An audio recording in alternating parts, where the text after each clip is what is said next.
Good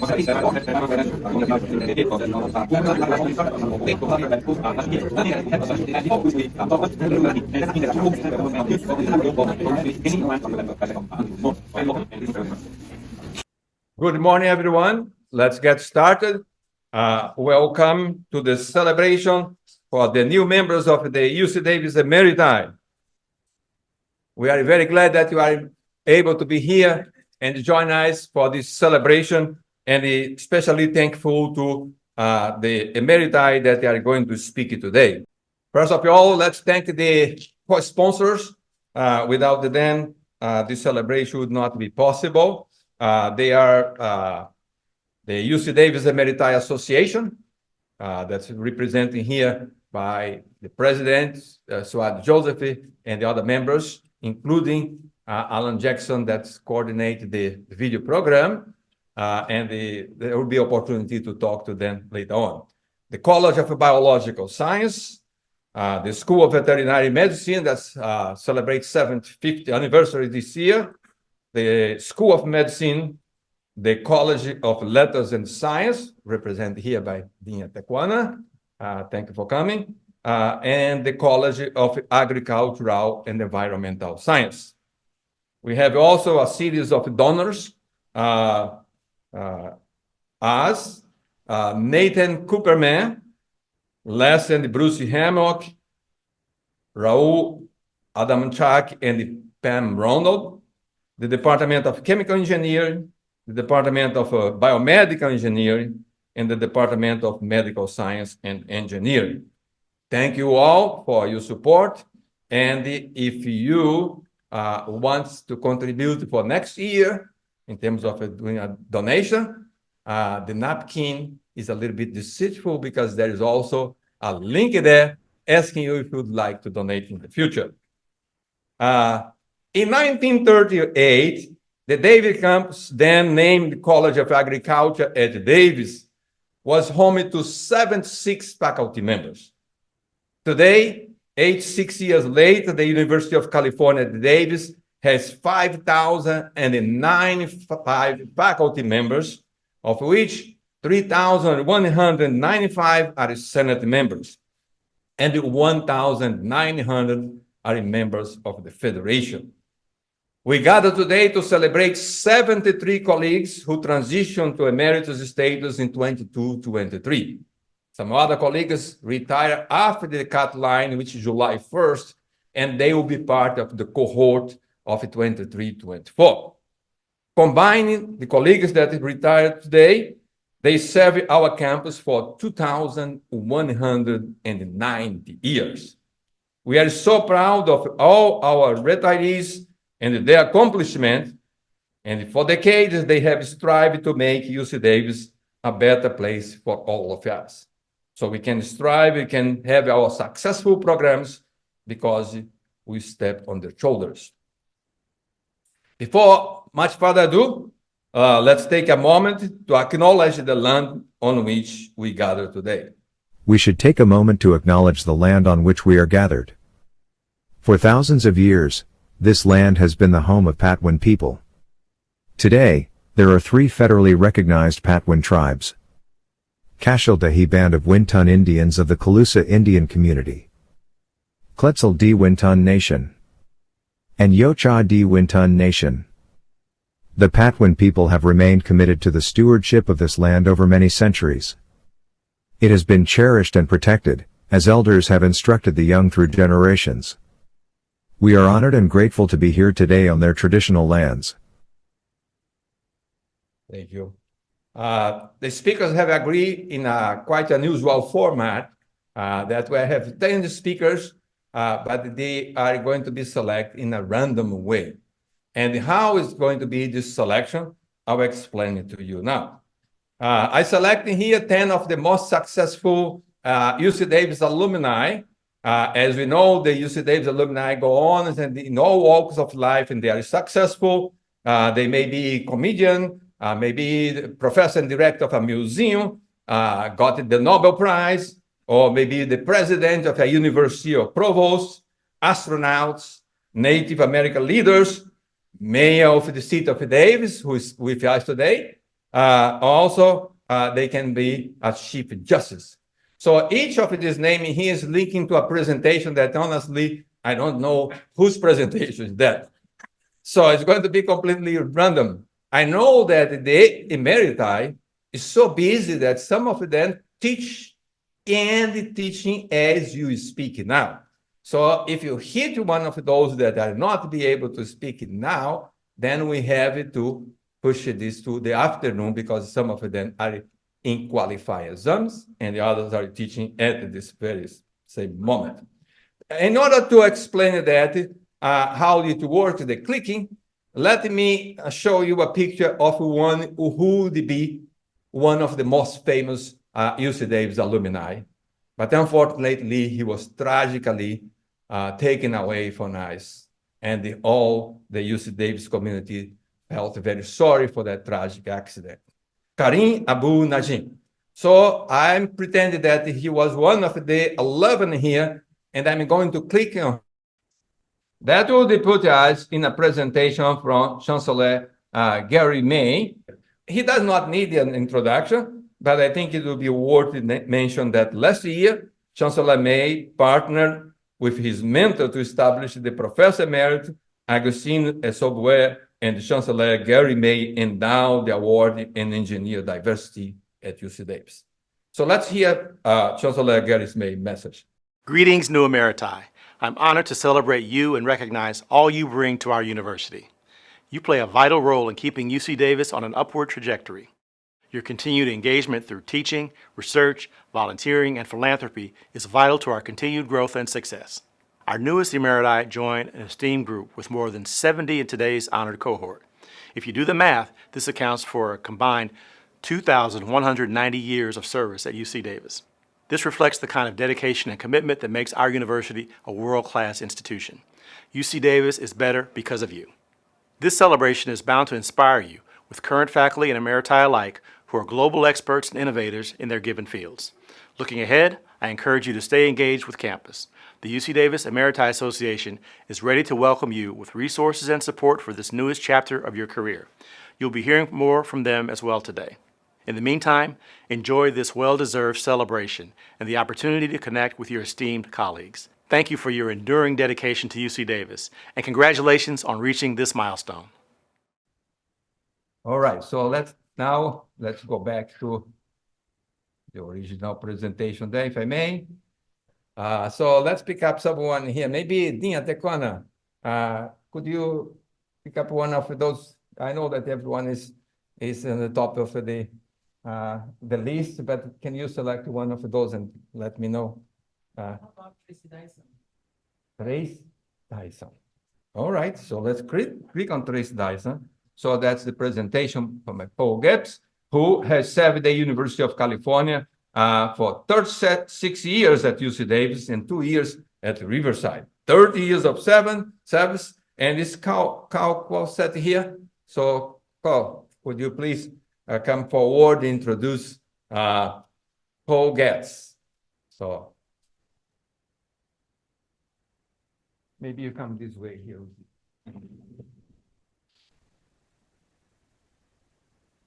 Thank you for doing that. Okay, thank you. Well, I'm here to introduce Paul Gepts.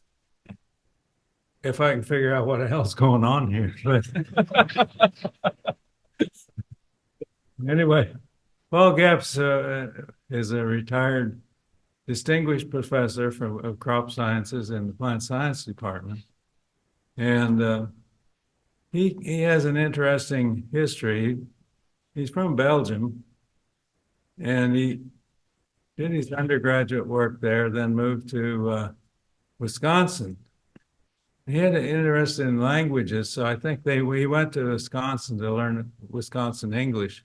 But anyway, he from Wisconsin he went to, or well, first I should say he worked in South America after his undergraduate work, and finally ended up with a PhD with Fred Bliss, who's also a retiree from this campus.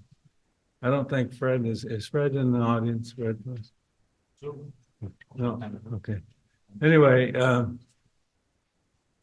Paul has a strong language capability, and he would, I think when he wanted to learn a new language, he decided to go to that country and figure it out himself. And anyway, he helped me out one time. We were about to release an oat variety, and I proposed a name for the variety, and I asked Paul if it was a good name for it, and he said, that's not a good word in one of the languages that I know about. So he saved us a lot of embarrassment on that one. Anyway, Paul did a postdoc in Riverside with Mike Clegg, and finally ended up in Davis and in the Bean program. And throughout his long career, he has stuck with his guns about domestication of crop plants and the history of them and the genetic diversity.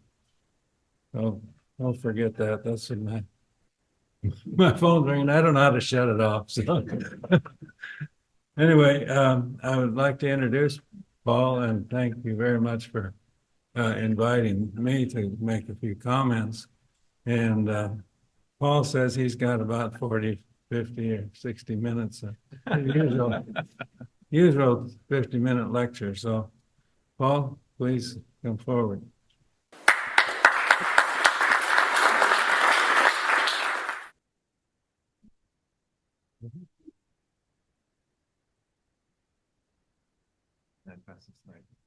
Oh, yeah, okay.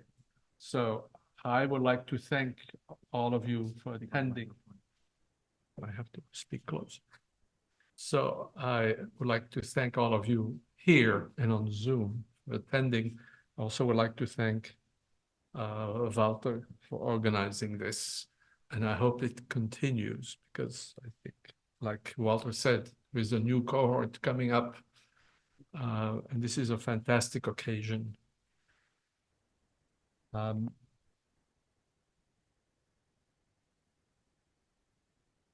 The word cloud you see here is actually composed of the words of the titles of some 250 publications I've published in my career so far, and I'm not finished yet, actually.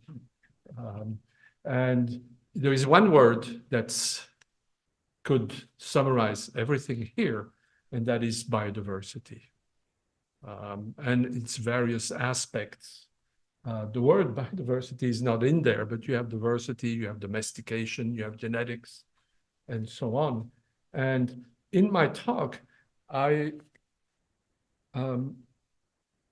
will point out that this topic of biodiversity lends itself to both basic research, but also applied research. And going back between basic and applied, for me, has been really easy if you plan ahead, actually.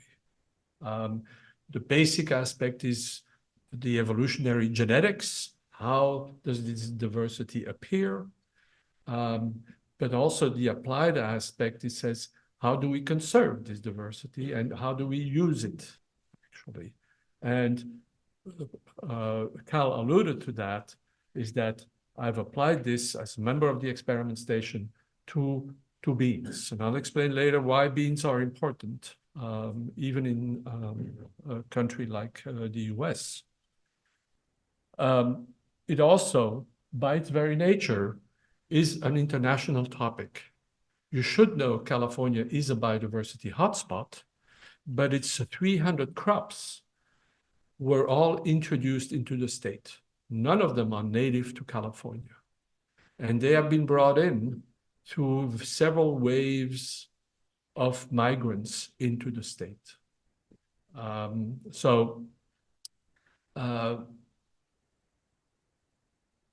It's really important to look at the context of this biodiversity.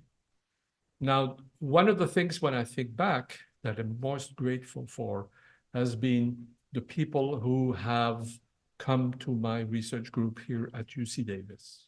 And I count at least 100 people.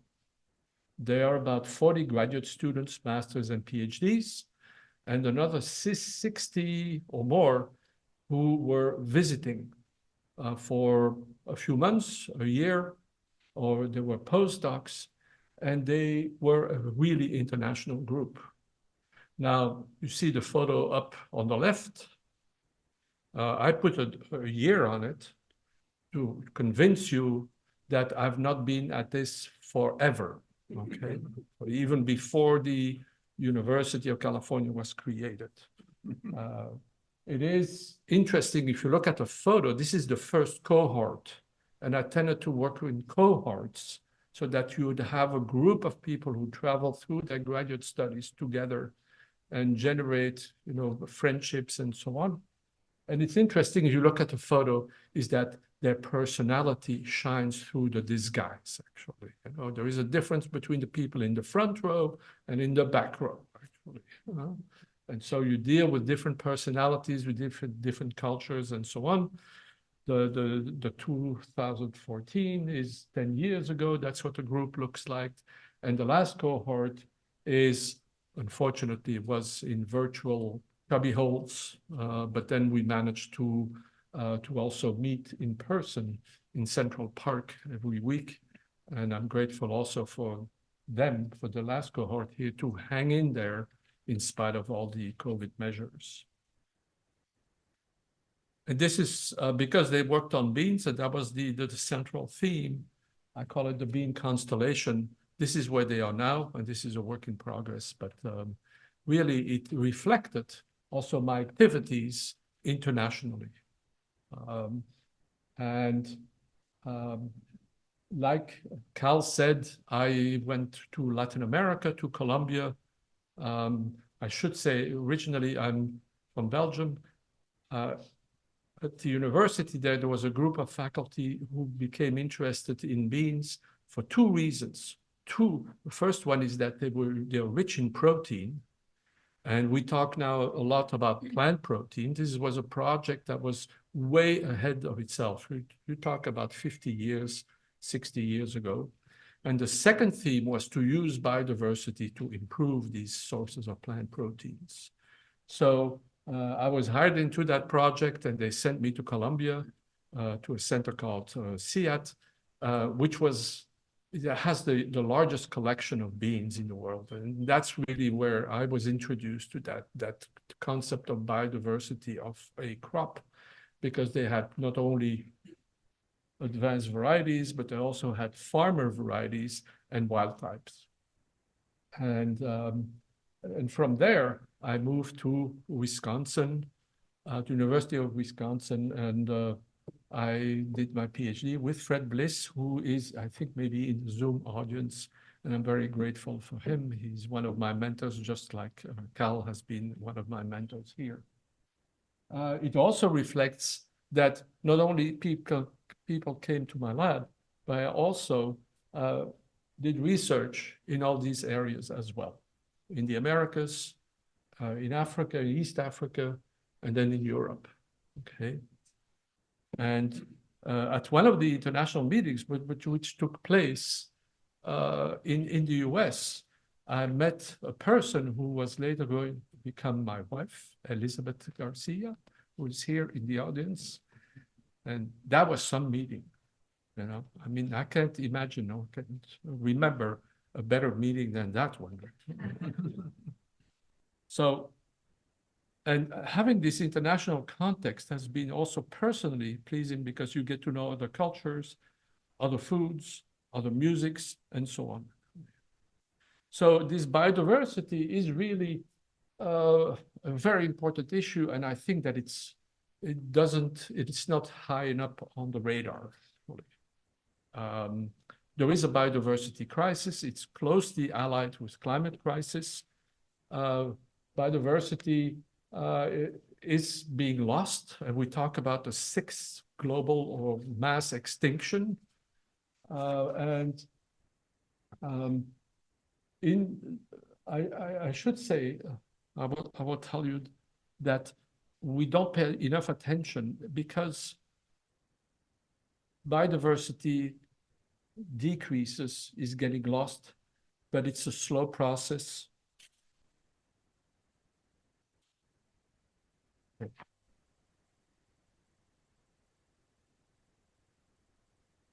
So I'll tell you, I'm going to continue because I'm going to. So biodiversity is getting lost, but it's a silent process.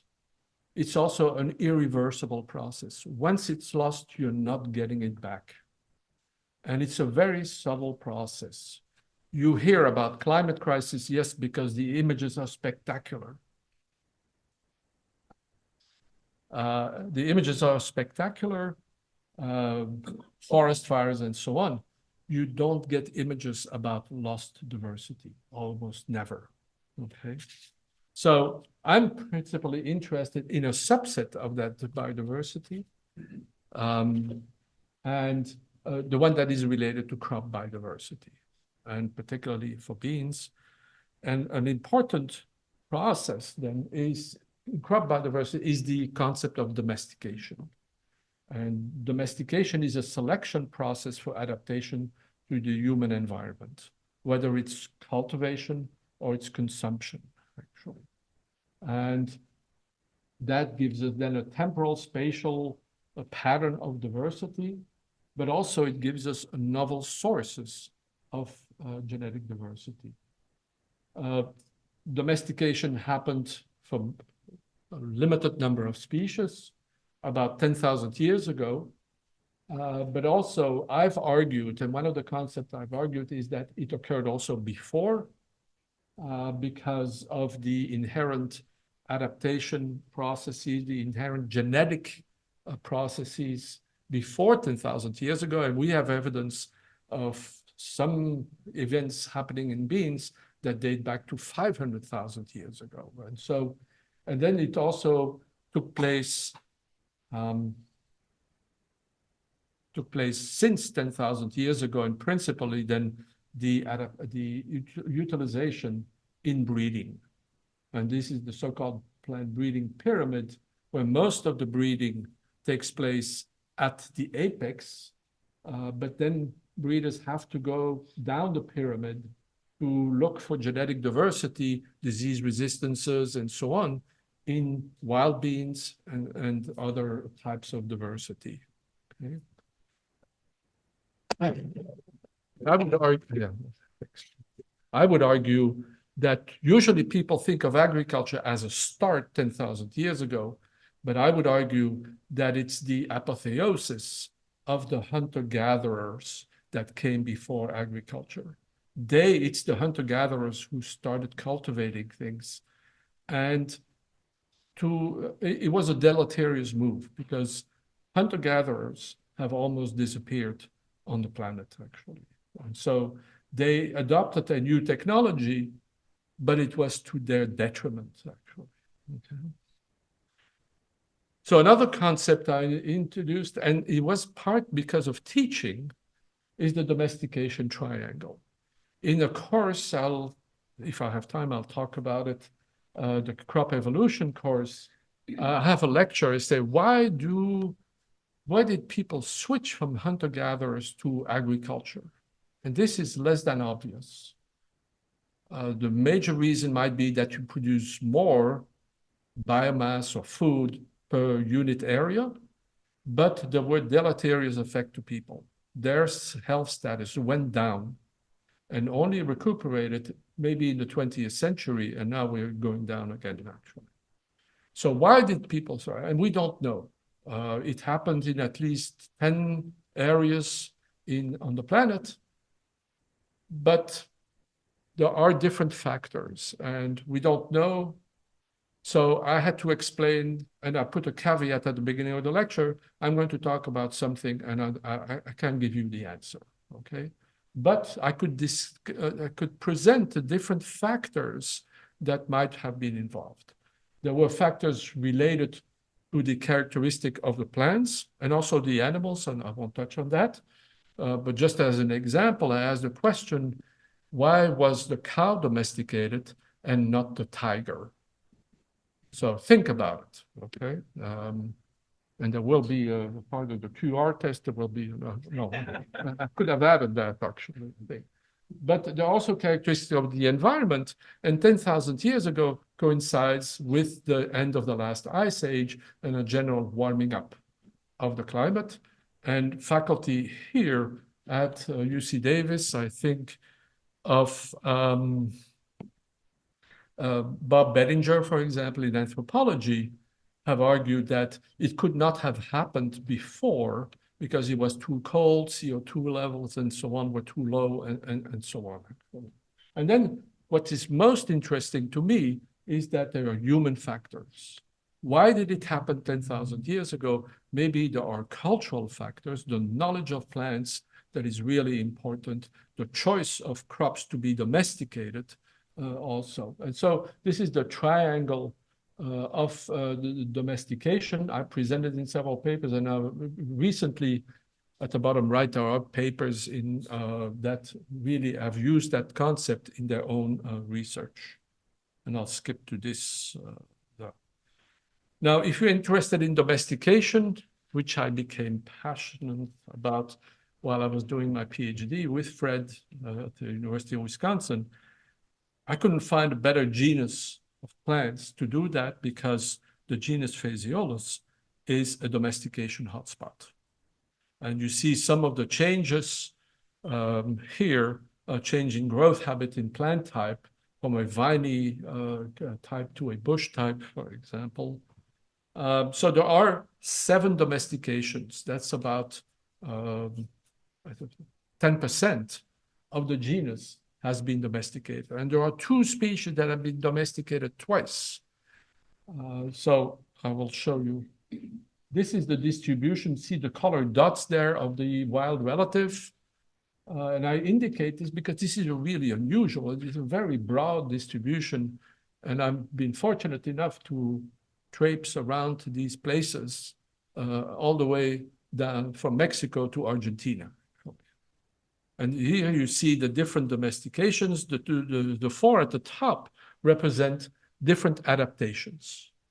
So the last hunter-gatherers, instead of picking one species, they domesticated several species with different adaptation. Okay. I'm sorry. The purple one is a hybrid between 2 of the other domesticated species.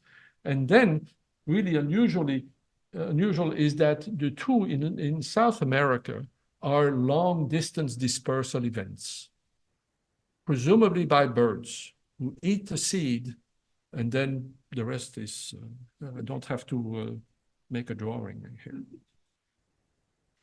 And the major feature of these beans here is that they become embedded in culture, not only the centers of origin, but also elsewhere on other continents. In your country, feijoada is the national dish, correct? Yes. In Tanzania, the national dish is also a bean dish.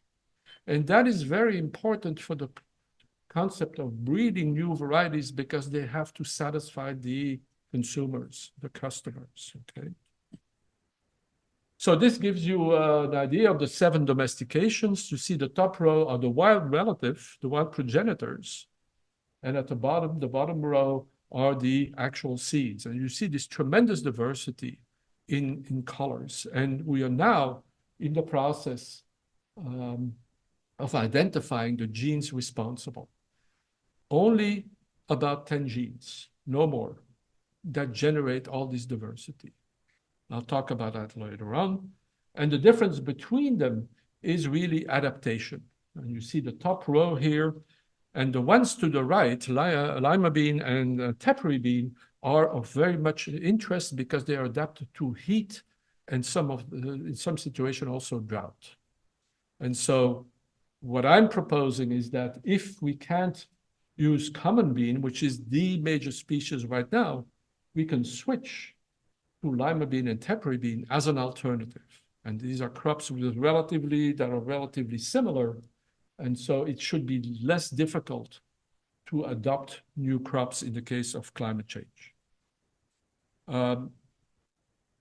This is a genealogy of the common bean, currently the most important species, but it illustrates how important the basic aspect is to determine this phylogeny. And what is the application? Well, there are two domestications, one in Mesoamerica. The genus itself comes from Mesoamerica, but also in the southern Andes.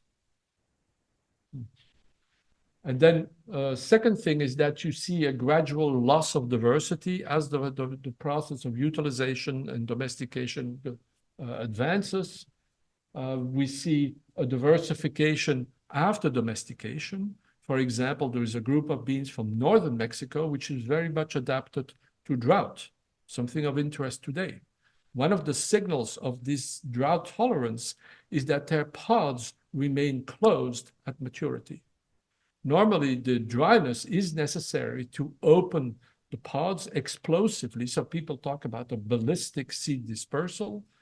And there is something very unsettling if you walk through the field and you hear click, click. And that means every time a pod that shatters and disperses its seeds. You know, you don't want that, okay? And we are in a very good environment here. In September, it's extremely dry. And anything that has susceptibility to this pod shattering will show up. So another application here of this genealogy is that you have the two domestication. There are different groups of cultivars. If you ask the store, do you want refried beans or black beans?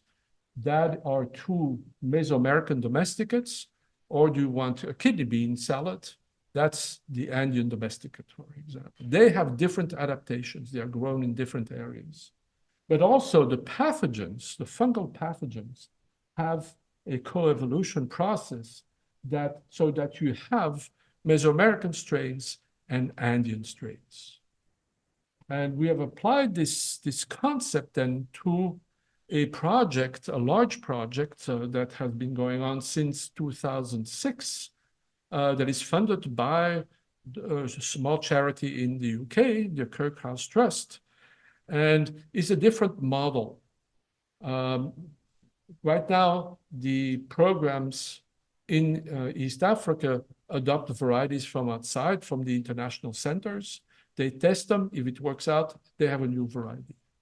In this project, we actually try to empower plant breeders to make their own crosses, to choose their own parents, and to develop these varieties, and also to use molecular approaches to select plants for further advance of generations. So that involved actually the funding of a physical infrastructure, a DNA lab, where they, with PCR machines and so on. It also involves a plant pathology lab where they can isolate strains and make inoculum to inoculate the plants. It involves then field testing. That is very important. We can't just stay at the DNA level. You see here two field tests, and it also involved education and training. And the education is preferably performed in African universities. And when you realize what the importance of graduate students in your research,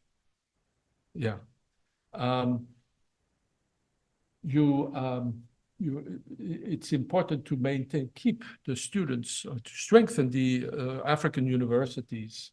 There is only one exception here in this, the three students I showed is Alice Kabeja from Rwanda, who came to UC Davis. She had obtained a fellowship from USAID, and she obtained a PhD in horticulture and agronomy.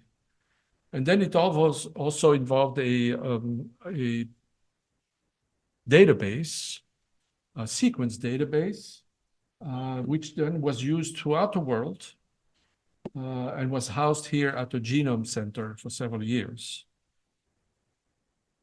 Plants are subject to these severe biodiversity losses. So here are a few examples of photos I took, like I said, from Mexico to Argentina. The loss of biodiversity is slow, non-obvious, and silent.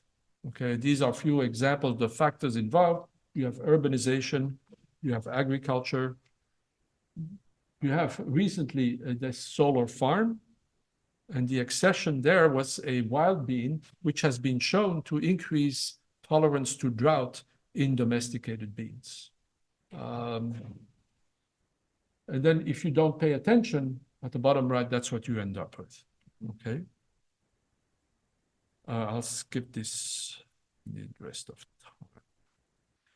One of our major research lines has been identification of these genes for domestication. On the bottom left there, you see the gene for determinacy.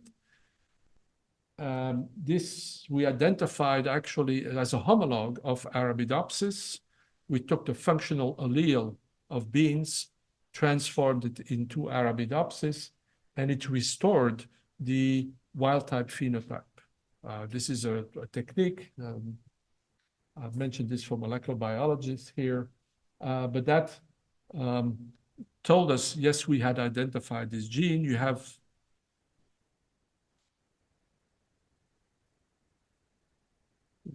here we go.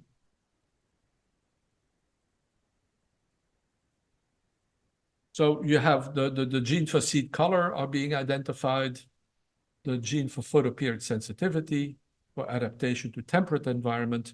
We have what is called the seed dormancy. And then most importantly, what I mentioned also is the evolution of the pod and the seed dispersal. Okay. And this is, out of this research came the sensitivity in dry environment of the pod and the pod shattering. Okay. Just a few examples of the use. So this is an experiment here comparing 3 of these domesticated species. And I draw your attention to the so-called temporary beans in blue on this. And this is the yield tested in California under drought and no drought. And you see that systematically temporary bean comes out on top.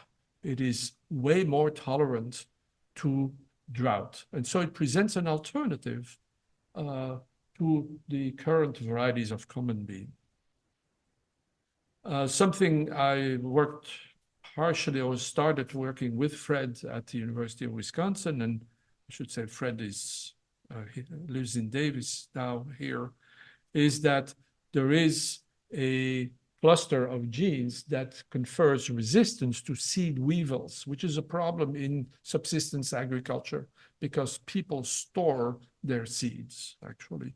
And we were able to clone this locus and then identify specific DNA motifs that became tools for indirect selection. We also showed that wild beans can improve yield, but only under dry conditions. And only the accessions, the 2 origins here, the red one and the orange one, that come from a dry area. And they tend to have deeper roots and also to continue growing in spite of the drought stress. And then here, this has been kind of an unusual thing. I helped a breeder of beans here at Davis. There was a patent awarded to this Enola bean on the top right here, to an individual who had gone to Mexico and come back with yellow beans. And yellow beans are extremely popular in the northern part of Mexico, and through immigration, it's becoming popular here in the US. So this individual obtained a patent, and he was levying a royalty of 6 cents on the pound at the border. And he also had other instruments and was suing everybody who was growing yellow beans in the country, much to the surprise of being researchers, what's going on here. We were able to show that this Enola, the variety that was patented, was actually a Mexican variety. The lawyers at the university were saying, don't even look at it to the breeder, because they feared an infringement lawsuit of a deep pocket institution like the University of California. I felt I was not bound by that. As I was doing research, I was not involved in the breeding process, and I conducted DNA fingerprinting with a technique. And eventually, we were able to show that Enola is identical to Azufrado peruano 87. And on that basis, after a lengthy appeals process of half of the patent length, the patent basically was canceled. So this was kind of, I didn't set out to that, but I learned about IP rights, which, you know, in the courses, people say, oh yeah, okay, you know, when I was a student, that is something that certainly is not going to be on the exam. Okay. But yes, so, and then, yeah, I just mentioned this. I enjoyed very much teaching for like 20 years, this evolution of crop plants. Course, it became part also of the prize writing competition. It had a popular feature, the crop of the day, created a lot of buzz. And a comment I received many times, I didn't know the plants were that interesting. Okay. Thank you very much, Paul. Thank you, Paul. And thank you very much for your 30 years of service to UC.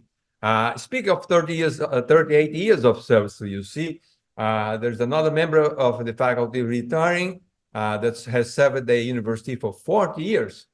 Dr. Robert Szabo is a high extremity surgery surgeon and also a member of the UC faculty. I would like to invite Bobby to come in here and share what was the best moment of his tenure here at UC Davis.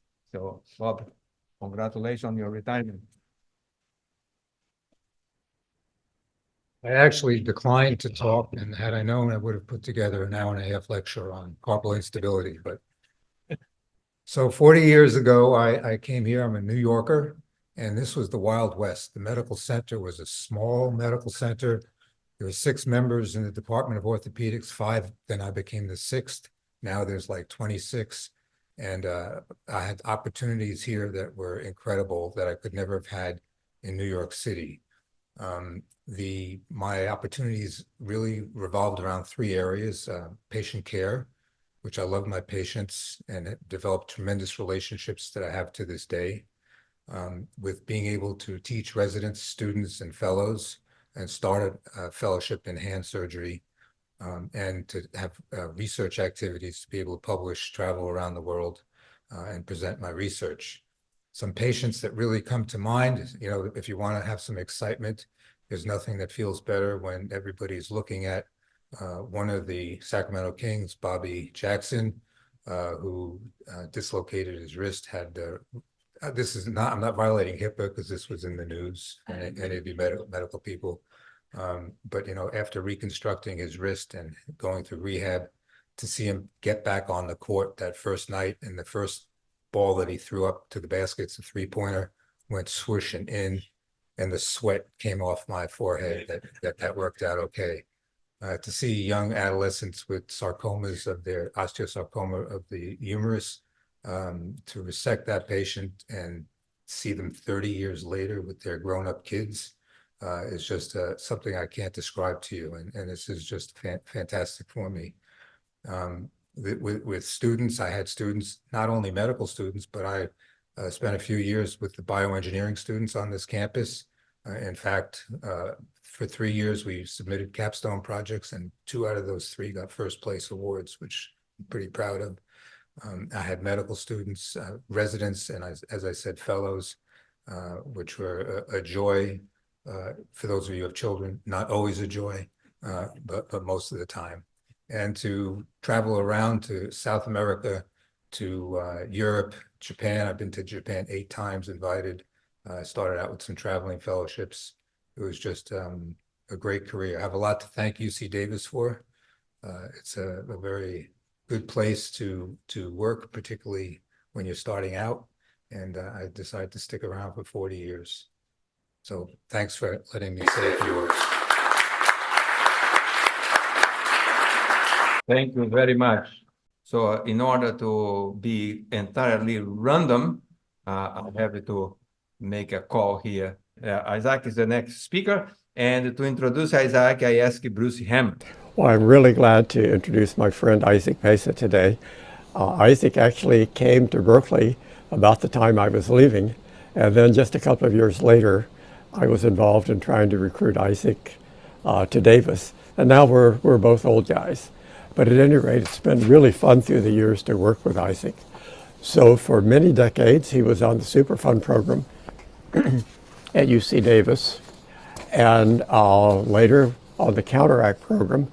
So we've worked together on collaborative projects probably for 40 years or so, and it's been fun.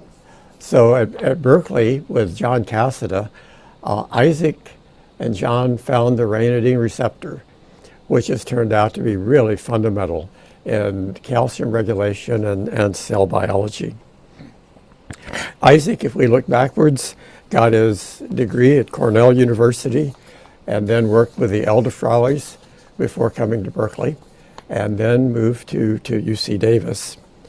Isaac became very interested in the autism problem very early, and he was founding director of the Children's Environmental Health Center.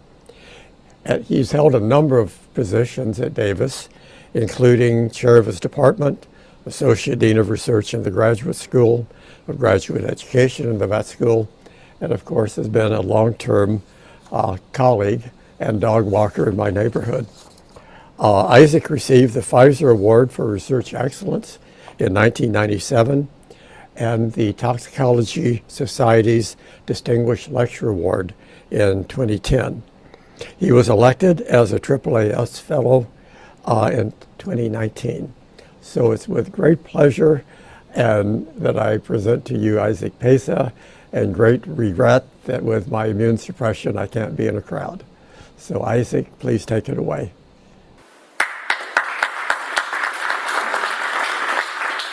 Thank you, Bruce, and thank you, Walter, for your dedication in doing this program. It's almost like an exit seminar before you can actually qualify for retirement. So I think everybody should be doing this. Yeah. So yeah, get right, just like that. Good. So I was wondering what I could talk about without boring people, because I'm actually more mechanism oriented, and as a toxicologist, you sort of wonder, how do you not lose people and scare them off? And so what I want to do is talk about all of the natural products. And as you just heard, we have a real crisis in biodiversity, and none of the work that I've done could have been done without starting in nature. And so this is a beautiful plant, Rhyenia speciosa. It's now endangered. It was in the uplands of Trinidad. It is an amazing plant because if you take a little bit of the bark, you don't have to purify anything, and spread it on your crops, you will not have predation. It is that good. The potency of this, the wood of this plant, rivals some of the most potent synthetic insecticides without any of the negative effects. It's actually biodegradable. So I didn't go to Berkeley to study Rhyenia speciosa. I was thinking we're going to work on something totally different. And when I got there, John Cassida, the lab director, basically says, nah, too many people working on that. Why don't you look up Andy Waterhouse and do something else, you know? And that was probably the best part of my career because one, I learned how to collaborate, which at UC Davis is amazing because you interact with many different disciplines and hopefully the outcome is high impact science. And so I just want to review a little bit of what happened at UC Berkeley that put me on the trajectory to study structure function of the ryanodine receptor, because it really wasn't all in a script. A lot of it was serendipitous. So I didn't know Andy Waterhouse. Andy also migrated to UC Davis and director of the Wine Institute. He pursued his passion. I stayed with the ryanodine receptor.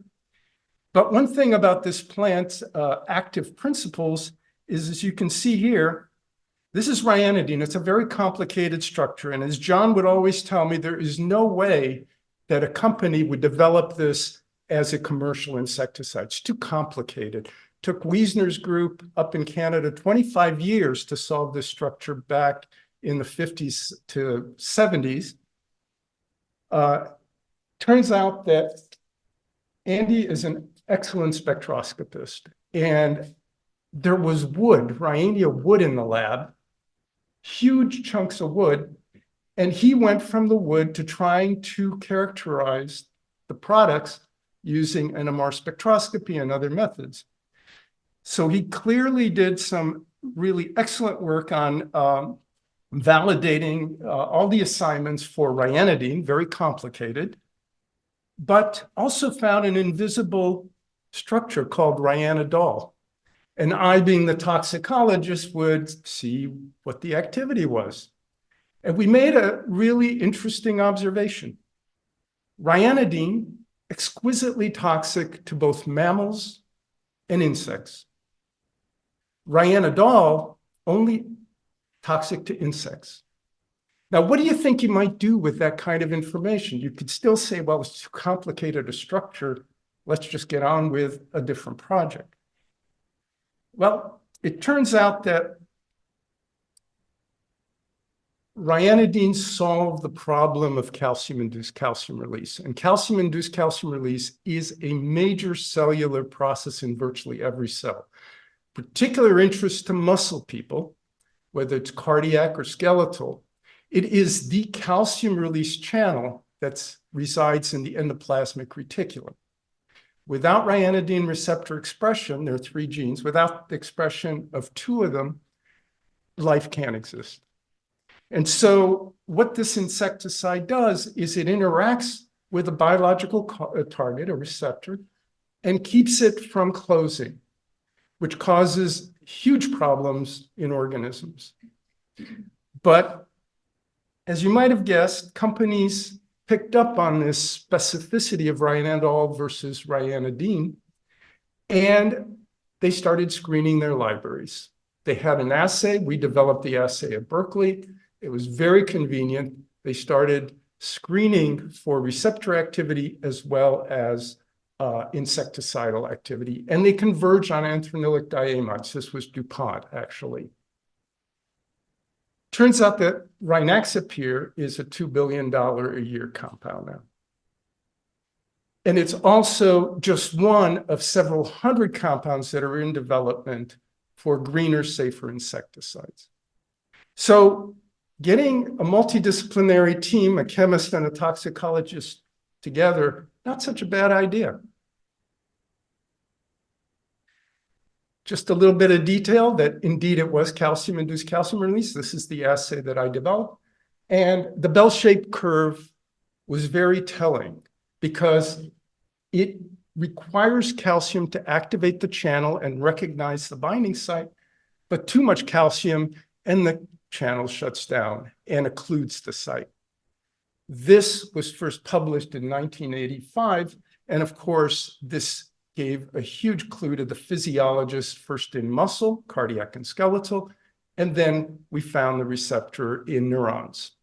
So it's now quite well agreed that this is an important finding, but how do you make use of it when you go from Berkeley to Davis?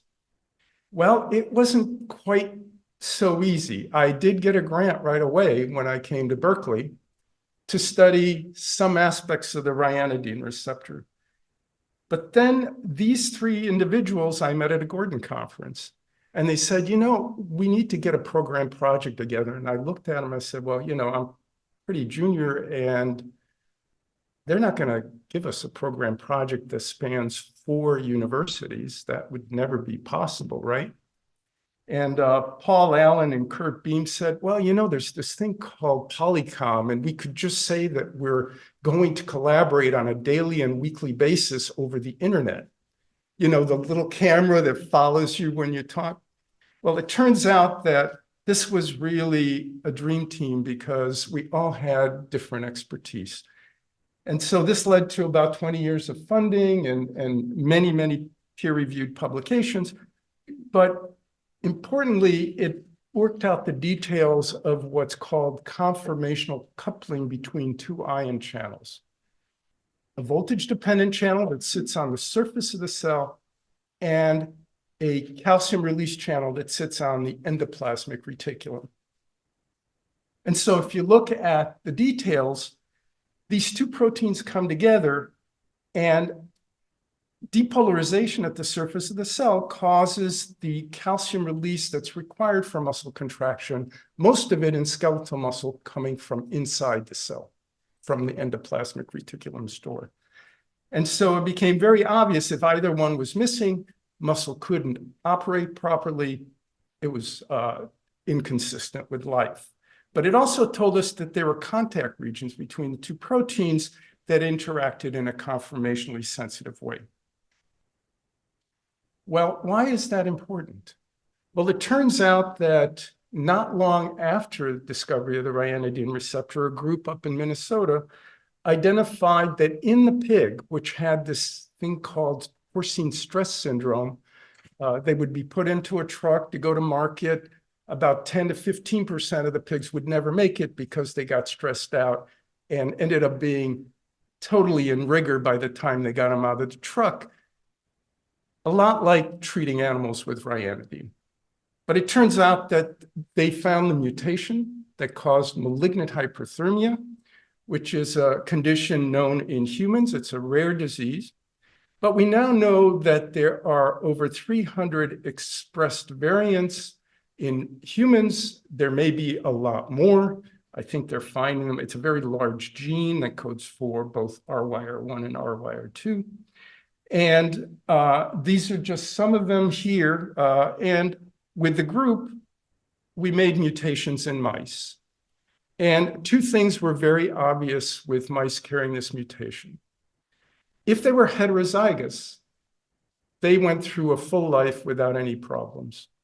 However, anytime along their lifespan, if you stressed them out, you anesthetize them, you gave them a depolarizing muscle block, which is has been done clinically in humans as a pre-anesthetic, or if you just subjected them to a warm day in Davis, they would not tolerate it, and they would die very quickly. Well, what does that tell us? It tells us the ryanodine receptor is the etiological factor for malignant hyperthermia. And more recently, we've been very interested in this heat stress intolerant. Why? Well, I think we're all dealing with a lot of heat stress, and that's not going to go away. So the other thing that we realized is that, in fact, ryanodine receptors exist in 2 states. The tightly regulated couple state and a state where that coupling becomes weak and the calcium becomes leaky from the SR, or endoplasmic reticulum. These leak states have been now associated with many different human disorders. In addition to malignant hyperthermia, muscle wasting diseases, muscle weakness diseases, cardiomyopathies, arrhythmias, and most recently in the etiology and progression of Alzheimer's disease.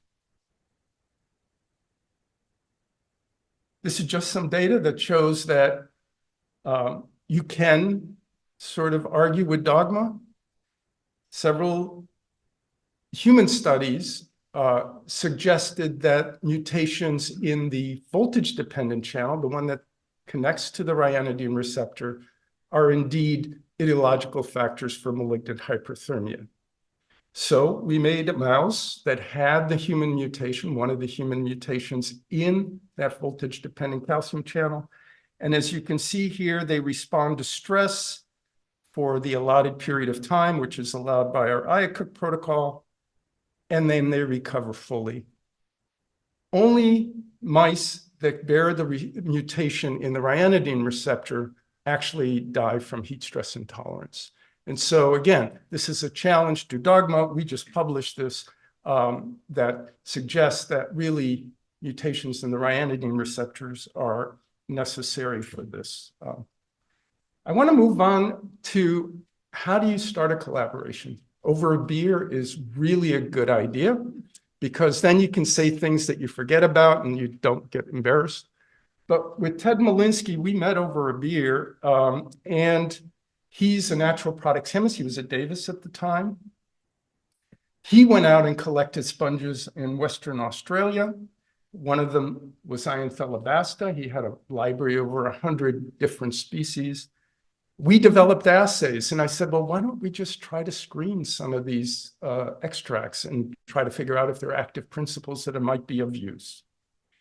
And this turned out to be very, very important for my career because we discovered bastidins, about 20, 30 different structures. They are cyclic compounds which are brominated diphenyl ethers. That's the actual toxic component. Now, if you have been around and thought about, what are anthropogenic chemicals that are at the top of the list of risk for human health outcomes, brominated diphenyl ethers, polychlorinated biphenyls, just go there, triclosan, tetrabromobisphenol A. These are all industrial chemicals that have hit the news because they have both neurological and behavioral abnormalities associated with exposure, impairments.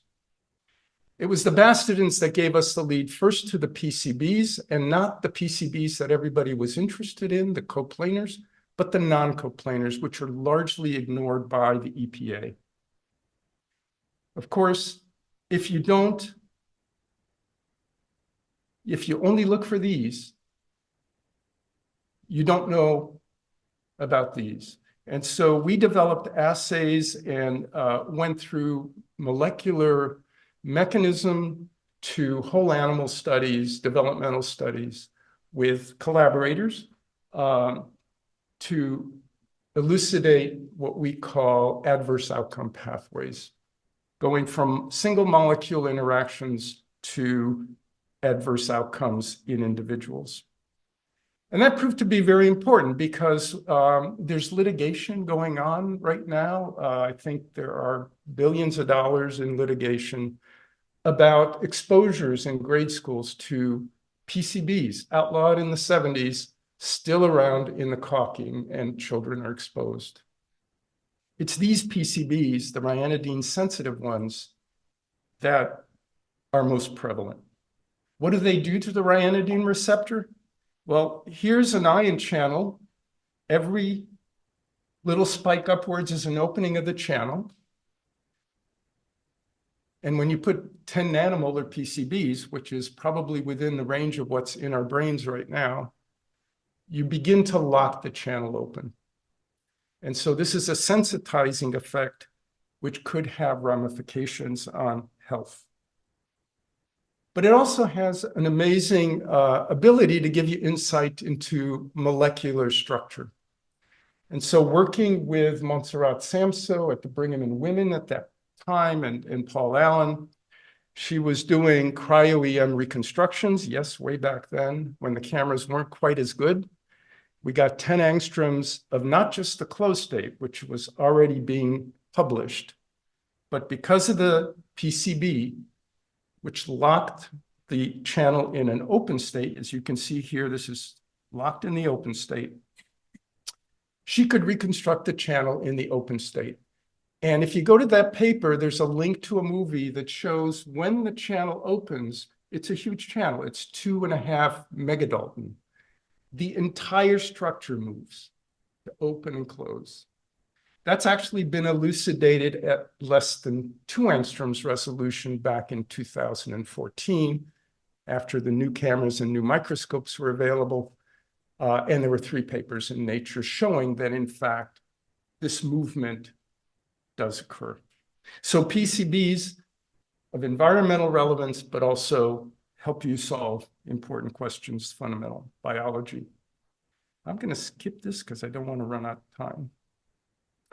And so people argued, well, you know, PCBs are very lipophilic. They bind to fat, that it was really just a lipid interaction and it was lipophilicity that caused this. No, because about 19 of the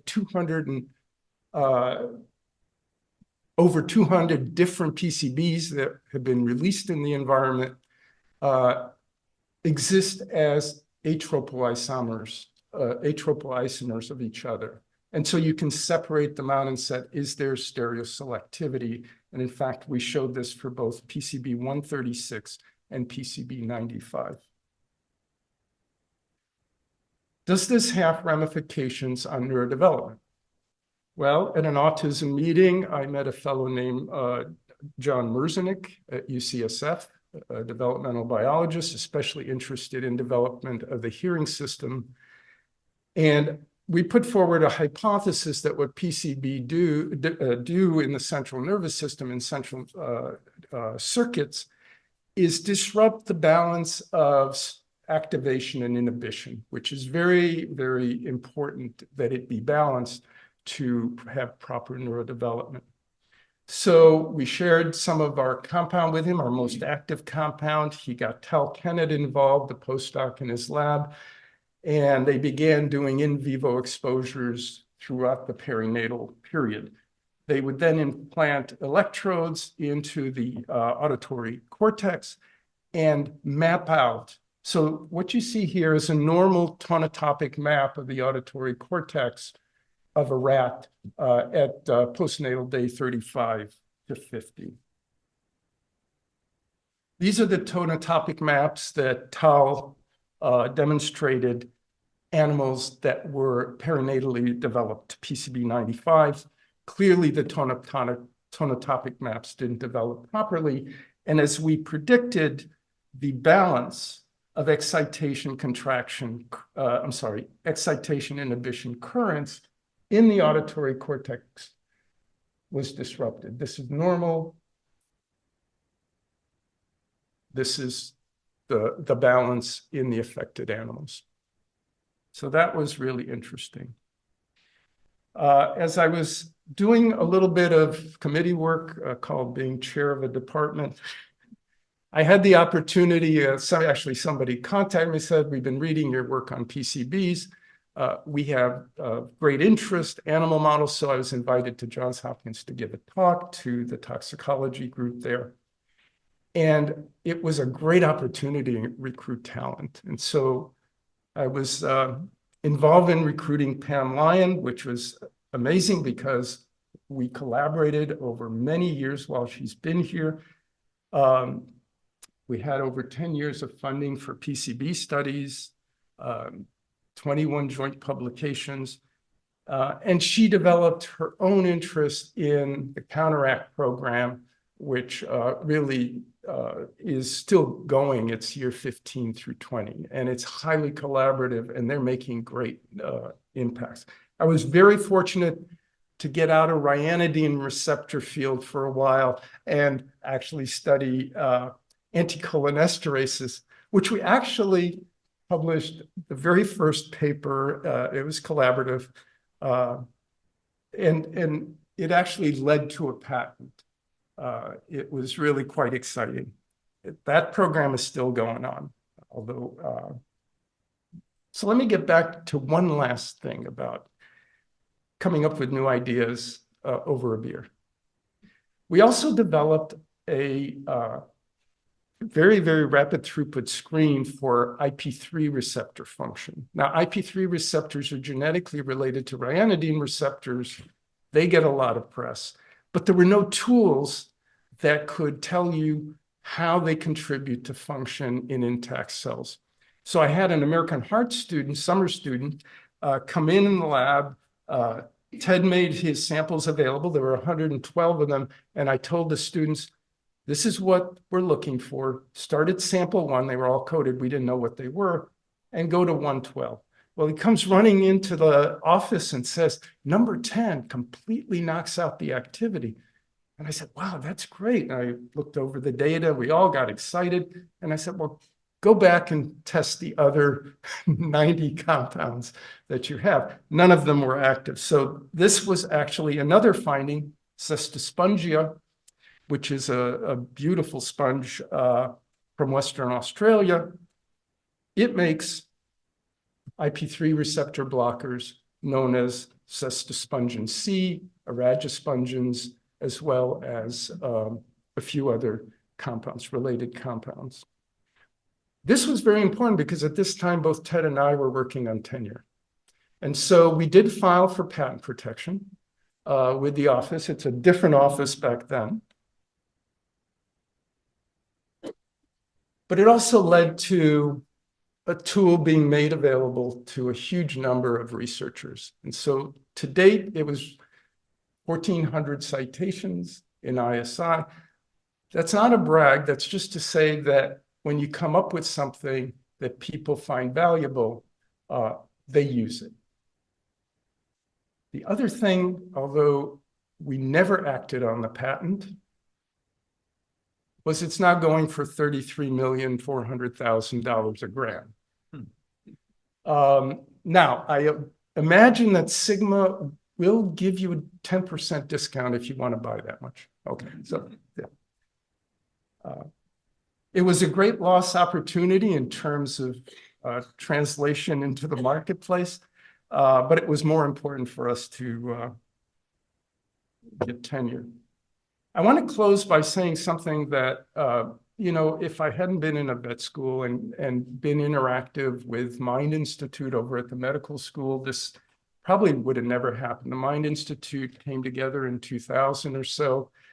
NIEHS came up with a call for program projects on neurodevelopmental disorder in children and gene-environment interactions. Caught my attention because we've been studying gene-environment interactions from a very different context. But this is where I was able to pull together a team. We actually recruited Irva Hertz-Picciotto as we were writing the grant. She was at North Carolina. I met Judy Vanderwater. And I also want to give a shout out to Flora Tassoni, who wasn't actually a formal member of the center, but she would call me and say, you know, they're not saving DNA. You guys aren't saving DNA. You should be saving DNA. And in those days, it was very expensive to sequence, by the way. And so we felt like we didn't have the bandwidth. But she had a CLIA certified lab. I found the money for her to bank thousands and thousands of DNA samples from the CHART study and the MARBLE study. And I'm about to finish. And it was just a couple of years ago that those proved their value. Proved their value because the Autism Research Consortium out of MIT and Harvard found those samples to be very valuable and pooled them with a very large number of DNA samples, over 50,000 of them. They had the bandwidth to deep sequence and resequence and annotate thousands of samples. And so, as you can see here, 10 years, 20 years later, valuable information comes out. So, one last shout out to the Hardermans. Again, I met them through the Mind Institute. We've traveled together. We've had many exciting sort of social events, but also as part of the U54 neurotherapeutics. It was really exciting to actually do other things. And this was an opportunity because Davis is so collaborative. So graduate students and postdocs. There are over 50 undergraduates working in the lab over my tenure here. A lot of them are actually academicians now or work in industry or government. So it was very satisfying. Finally, what am I going to do? Just take a camera out to the Arboretum. I caught this one quite a while ago, actually, when it was still, it was summer and was quite a bit of green over the water. But yeah, so. Thank you, Isaac. Just stay there, stay there.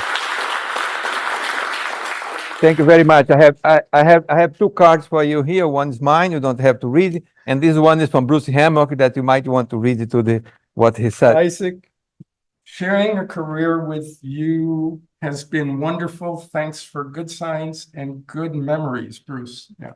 Yeah, and congratulations on being able to read Bruce's handwriting, right? Oh, that's an achievement, Bruce. Thank you very much. One of the other speakers here would be Jay Lund. Jay is the Vice Director of the Center for Watershed Science and the Distinguished Professor Emeritus of Civil and Environmental Engineer at the University of California, Davis. He has long enjoyed teaching, research, and engagement of many aspects of theory and the practice of water management and the policy, usually try to integrate economics and operations research with traditional engineering. He has become particularly engaged in work on the wide range of water problems in California with many collaborators and remains enthusiastic about the potential of system analysis and the optimization to provide understanding and insights for management and policy.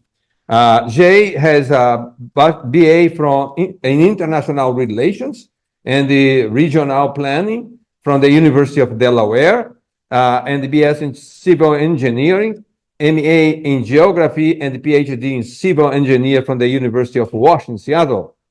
He has advised over 150 graduate students, including 15 who are faculty at research university globally, and has over 400 publications and reports. He is the recipient of the Academic Senate's 2023 Faculty Distinguished Research Award. Very unfortunately, Jay cannot be here today because there was an emergency, a medical emergency with his mother, and he had to take a flight yesterday, rushing back to Delaware. So let's congratulate Jay for his retirement, and hopefully we're going to have his presentation at another time.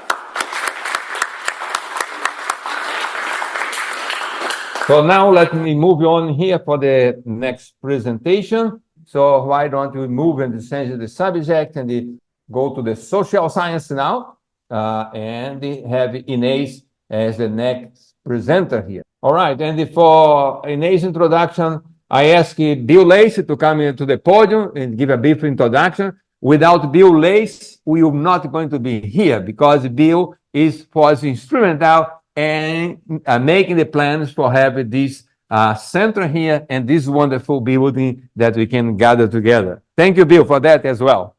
Thank you. Only took me 12 years.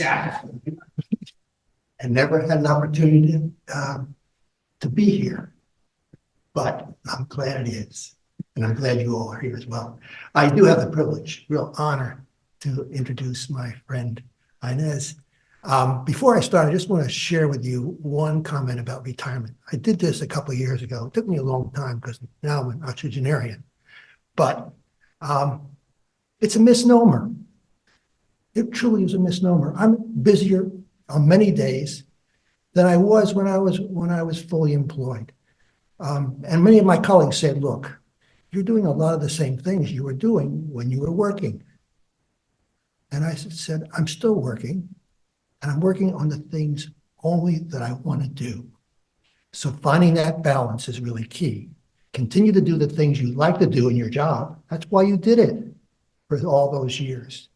Pick out the things you really want to do and then balance it with the Arboretum and the birds, as Isaac mentioned. So, well, once again, it's really my pleasure. I think it was probably a quarter of a century when you came with Stefano Pereza to see me. I had just started the job, and Ines has been deeply involved with international collaborations. And I was just starting a new job as the vice provost for international programs, global affairs, et cetera. And I was delighted to meet some colleagues already so early in my stay here. And we've known each other over the years, not as well as I wished we had, but nonetheless sharing similar values in a career of yours, 35 years here now, something of that sort. 89 was when you were first arrived from that, and I arrived in 99. Ines Hernandez-Avila has been involved with Native American studies, issues of social justice, issues of autonomy, issues of culture in deep and important ways. She has not just studied here, but worked overseas on several occasions, and particularly in Latin America and Mexico in particular. One of my deep joys, and one that you all might want to consider, is study abroad, because one of her activities was to study abroad. And I had a colleague in his 80s who was still taking a group of students to Japan in his 80s in a study abroad program. So in your retirement, if that's something of interest to you, you might want to consider that, because Ines did that so well in Mexico. She's also received the Faculty Senate Award for distinguished teaching. Among her courses, she's taught a dozen courses in her career here. I don't think too many of us could say we've taught quite that many courses. But yes, her deep love for not just teaching, but being a mentor. So she's also won a distinguished award for mentoring as well.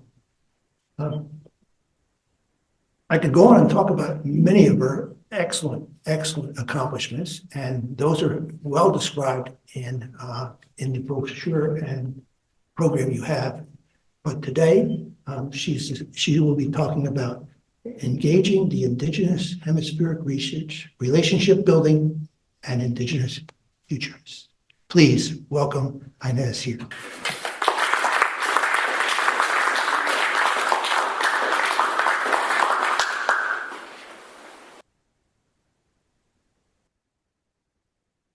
Tatsimewe Oikalong.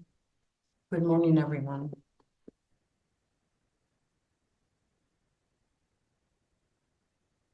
Engaging the Indigenous Hemisphere, research, relationship building, and Indigenous futurities, respectfully saluting always the Patman peoples and their lands. And I am honored to be the LNS representative for this event. Kechi Yoyam, thank you.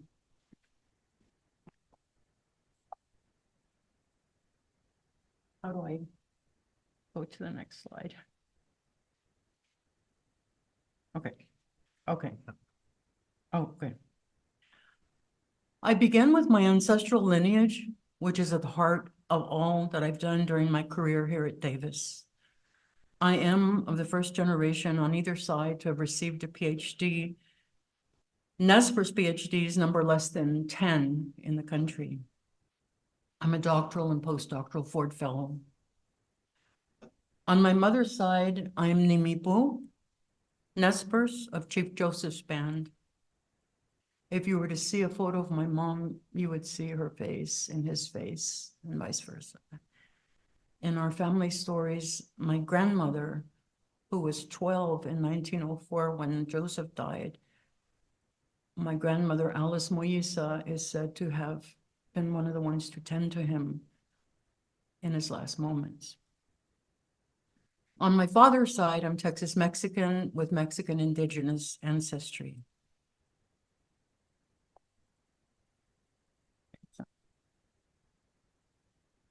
My story is one of many stories from senior elder Native American scholars in the United States.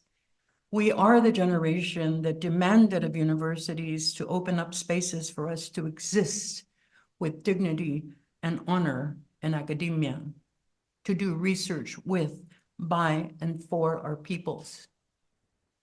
My first teachers, my parents, Rodolfo and Janice Hernandez, gifted me with autonomy. When I was first hired, Dean McCannell, some of you will remember him from Applied Behavioral Sciences, was a member of the search committee. And in our one-on-one interview, he told me, The strongest thing you have going for you is that you know who you are. The university will do everything in its power to take that from you. Don't let it. In elementary school, I began to take note of structural racism without yet having the words. I was a straight A student, K through 12. I've always been a reader since childhood. Once in the university, I gravitated to English precisely because of my love of literature. So all three of my degrees are in English. Of course, there were no Native American Studies programs back then. I survived the racism of graduate school by becoming a social justice activist. I really don't know how to, okay. I'm a poet, visual artist, and cultural worker. I see the arts as a path to liberation for Indigenous peoples. The arts allow me and us to subvert the aggression of historical racism and subjugation, genocide, and dispossession. With the arts, we lift the spirits of Native nations. I came to Davis with a well-known trajectory in community organizing. I'm one of the founders of Mexican American Studies in Texas at the University of Houston and the University of Texas at Austin. Prior to becoming a tenure-track professor here, I worked at the Tribal College, DQ University on Road 31 going to Winters as an instructor and board member, which is how I came to know David Rislin Jr., who became my lifelong mentor. He was one of the founders of NAS here at Davis and of DQU that was envisioned as a College of the Americas. It may sound weird, but I will say that it was destiny that brought me to UC Davis, to a Native American Studies program that had a hemispheric perspective. If you can imagine, it was the only program where I could be myself as an Indigenous woman of this hemisphere known as the Americas. I became part of a team. And here are some of my wonderful team members. Over here on your left, George Longfish, Seneca Tuscarora, Jack Forbes, Lenape, Martha Macri Cherokee, and David Risley Jr., Hupa, Yurok, and Karuk. And then on your right, Stefano Varese, one of my dear mentors, and Victor Montejo, Jacaltec Mayan from Guatemala, the three of us representing the South, although I was actually representing both with everything that I did, but I was one of the ones who still go into Mexico. And I'd like to talk about our field because I feel like this might be one of the only opportunities some of you might have to hear what we do. What do we do in Hart Hall? Anyway, NAS is an inter, multi, and transdisciplinary field. We're young, as are all the new area studies. In 2019, we celebrated our 50th anniversary as a program and our 20th anniversary as a graduate program. Our track record demonstrates our caliber and our rigor. NAS programs across the country started at the grassroots level. We knew what we didn't want to see anymore in academia: harsh, unjust, often preposterous and outright racist assumptions clad as scholarship that purported to objectively explain the Indian. We came into academia to change that story. We know we have never been merely passive victims of imperial colonial projects. We know the almost world-collapsing damage inflicted upon us by the sword, the cross, and the pen. We know how our peoples have suffered excruciating assaults on our bodies, languages, lands, ways of knowing and being, Our religions were outlawed until the late 1970s. The infamous Bureau of Indian Affairs was originally housed in the Department of War. We were seen as enemies of the state. Now the BIA is housed in the Department of the Interior. Indian humor is such that we joke that at least we're in with the other wildlife. This context is perfectly understood by all of us on our team. My own research and teaching areas: literature, religious traditions, performance, and the values that I hold important to these areas: ethics, accountability, the acknowledgement of ancient kinships. My guiding principles in all that I've done include the following. In NAS, we understand that Native American, American Indian, and Indigenous are generic rubrics. Each people have their own name, creation story, history, and culture. Mainstream non-Native scholars, I won't lump them all together, but mostly have tended to historically make sweeping assumptions about us. A focus aspect of our mandate is to unpack, discredit, and transform those assumptions. We are indigenizing archival and oral history work. We are sharing what we find in the archives with our communities. We consult with our elders. We are developing our own methodologies. Another mandate is a constant accountability with our peoples. What we do, teach, and write must be acceptable to them. As the Nimipu say, we must be light givers, not light takers, in contrast to those who would try to deny us our light in our lives. Storytelling is a methodology for us because it is a major way our teachings were saved. In teaching and writing about Indigenous religious traditions, I've emphasized always ethical representation. Regarding Indigenous literatures, I've emphasized moving away from generic analysis. I've been chair twice of NAS in 1996 to 1998, right after achieving tenure, because none of the senior faculty wanted to be chair. And I was like, okay, so jump right in. And then in 2010, 2013, in my first term as chair, I pushed for us to finalize and submit our graduate program proposal, which Jack Forbes had wanted us to do for a long time. In 98, our program was approved. It's one of 4 such programs in the country, with Davis and U of Arizona being the strongest. And I'm biased, I would say we're the strongest.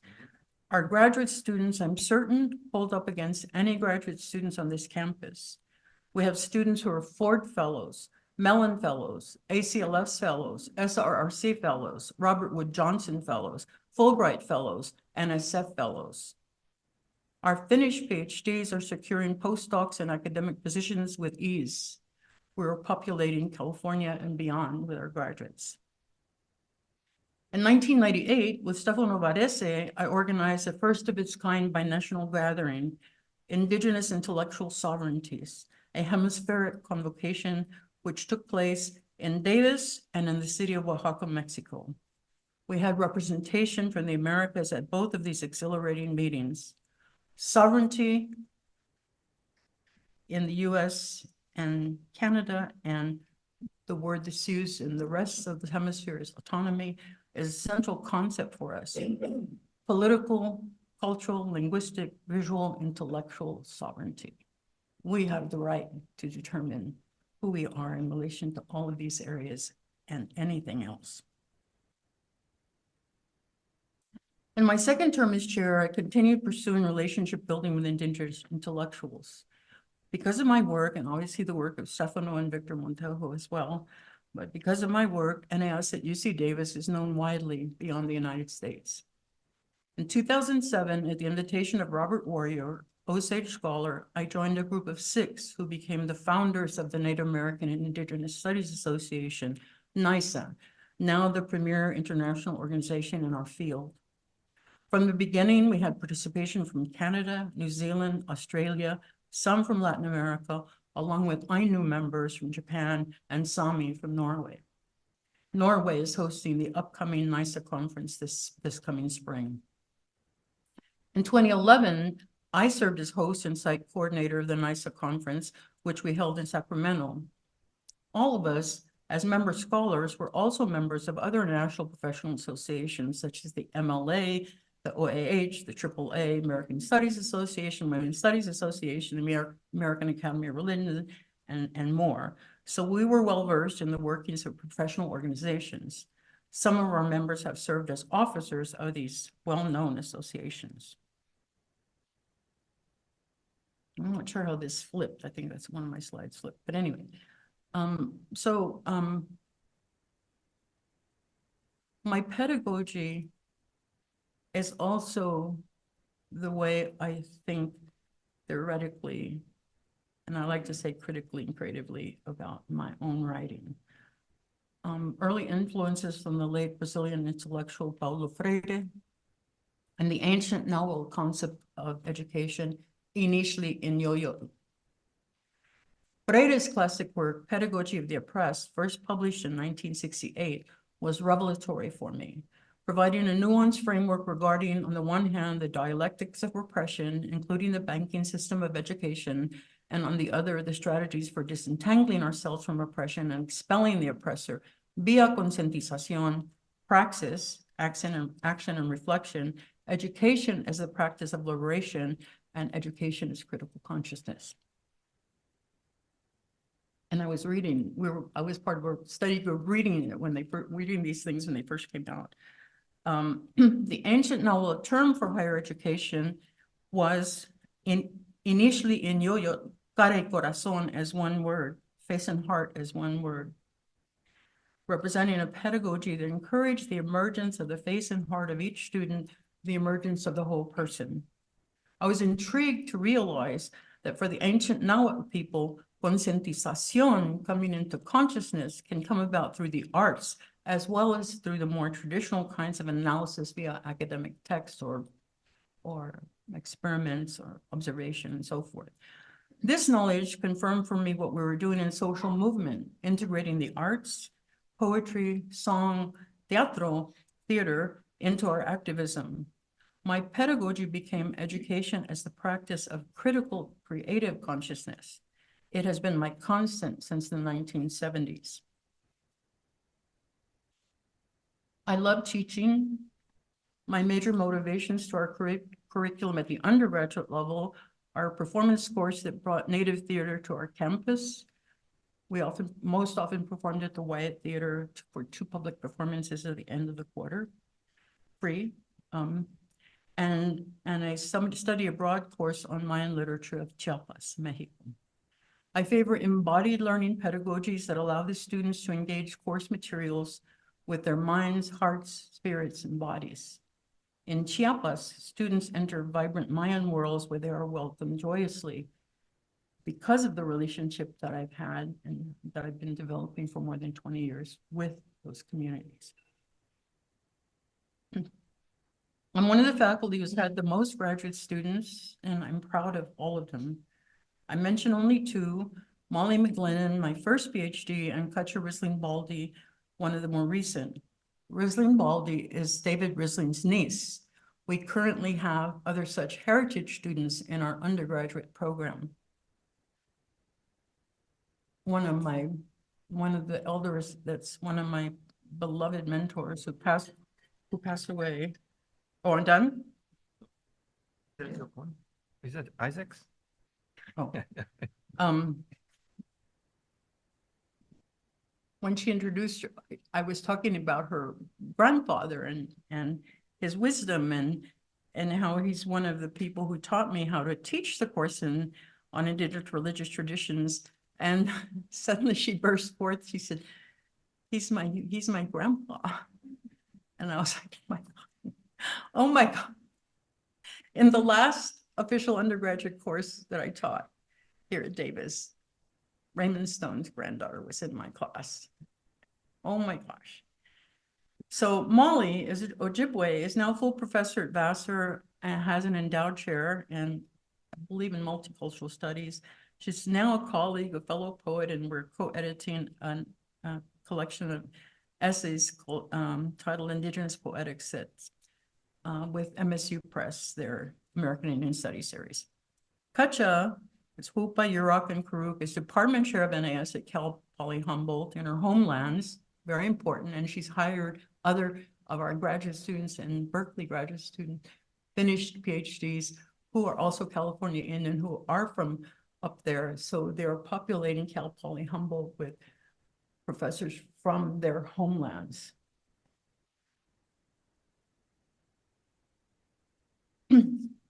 As a scholar, I've traveled these indigenous Americas, most often to Mexico, Chiapas, but also Guatemala, Cuba, Peru, Chile, Venezuela, meeting and engaging since 1997 with indigenous writers, scholars, artists. I'm received with respect and cariño. In anthropology, the concept slow ethnography, attentive to ethics and reciprocity, citing my colleague Liza Grandia, is compelling. My work has been to not only know the writers and their texts, but their peoples, cultures, histories, lands, and that takes time. Because I believe in the autonomy of Native peoples and their right to their knowledges and practices, I don't call myself a specialist in Indigenous literature of the Americas, although I am seen as such. The specialists are the ones representing their own communities. In Latin America, they refer to themselves as the original peoples. Most often in the South, writers are writing in their original Indigenous languages with translation in Spanish, which has been some of the slowness of my work too, because I'm also having them to translate, right? To write in English about those literatures, then I have to translate the poetry, and not just in any old way, but translate the poetry, translate the critical essays that I'm reading by the upcoming emerging scholars. It's exciting, but it takes time. My research methodologies include deep listening, respectful sharing, and relationship rebuilding. I've spent 25 years observing and contributing to the flourishing of Indigenous literature in this hemisphere. When I'm invited to the sites named above, I'm received as a poet and publicly engaged scholar activist. I'm received as La Hermana Nimipu, the Nimipu sister. I read in recitals with the writers, I deliver keynotes and serve on panels with them. We recognize each other, as my mom would say, as the first Americans. We're all trabajando la memoria, working with memory to rewrite the narratives about us, using decolonizing methodologies, but also representing in our work what our communities need and want. We fight back. We talk back. We stand for each other. We come to know ourselves again as true human beings. We heal. My visual art, I'm almost finished now. This particular piece, titled Coyote Looking Deeply, was selected by Ojibwe scholar, Professor Larry Gross, as the cover art for Native American rhetoric. My chapter, titled Coyote and Rhetoric, is the final chapter in this book. For the Nimipu, Coyote, Itzayaya, is a central cultural figure known more broadly as a trickster, but in our culture also as a teacher, a healer, and creator figure. Two examples of my abstract work. Sorry about the one on the right, it's not the best photo. The piece on the left is titled simply Bear. The piece on the right is called Nepantla, which is an ancient Nahuatl term for the place in between, the liminal space that I navigate constantly. Art serves as a space of meditation for me. More continuing work, a major urgent initiative in Indian country in the United States is language revitalization. We are in the UN Decade of Indigenous Languages. Nez is an endangered language. I'm a member of Lukupsime, the North Star Collective, a creative writing performance group of 7 Nimipu language workers. And you'll see the person sitting next to me in front, Angel Sabata, is a newly minted PhD, Nespers PhD. Behind her, the man in the blue is Phil Kashkash, PhDs in linguistics and anthropology, has devoted his life to the state of our language. And one away from him, the woman in the black t-shirt, Beth Piatote, who is our colleague at UC Berkeley, and the current director of the Arts Research Center. And over here on the right, we're performing her play, Antigone, which is an adaptation of Antigone, and we performed it in the Hearst Museum because we were directing the play to, we were critiquing the museum for its refusal to release holdings. Almost done. My Nimipu Nespers language acknowledgement. In the Hatawitsa, Nunem Nimiputimki, Sai Kiptatas,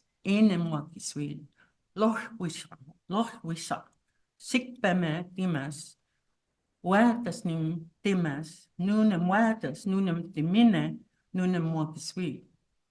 I love our Nez language. It is medicine for my spirit. I'm excited.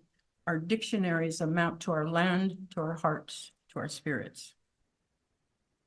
I will continue my work in relationship building, which is really a remembering project. Before invasion and colonization, indigenous peoples knew each other. We have that knowledge in our stories, our oral histories, in our languages, belief systems. On the left, I'm in 1980, I'm at an Indigenous Writers Gathering in Arizona.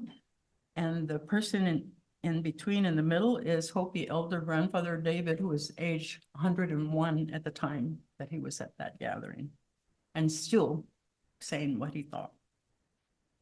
On the right, in 2019, I took an Nez delegation to Chiapas to meet our Mayan counterparts, scholars and artists. It was a historic delegation. We're the first Native nation in the United States to do such a thing. Many representatives from Native nations have gone to the Salvatista communities to declare their solidarity with them, but none of them have yet met with the ones that are doing the kinds of work we're doing. Conclusion. My time at Davis has been a kind of lab. I'm one of the first, at least in my generation, to figure out how academia works. I've paid very close attention for the sake of those coming after me. As my dad would have me say, I did my best. I conclude with an excerpt from my poem, A Sunrise Prayer. The dreaming woman finds her path lit by song worlds, rich with dance and sound. Sometimes dreams frighten, the spirit flies to war sites, the heart cannot breathe. Sometimes a father tells a story of eagle dreaming a rescue. Dreamer mother shares her secrets with her daughter. Laughter becomes her. In the Nimipu way, we lead with the heart. Enim dimine. Dimine means heart, the center of the tree, and seed. I have always allowed my heart to lead. I hope that you can see that what I've been talking about does have to do very much with our futures. Everything we're doing is thinking ahead for our peoples. To end, I still know who I am. That's my success here at Davis. Kachiyo for listening.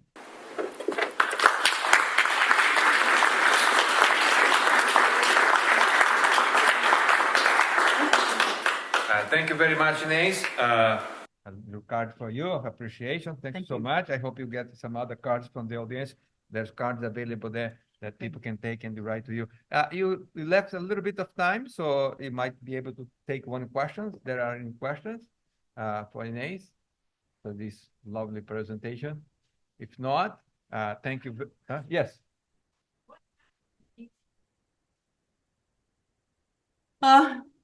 So can we repeat the question for the sake of those? She said, what happened at DQ University? I died. In 2005, well, actually earlier than that, but a bunch of us didn't realize it.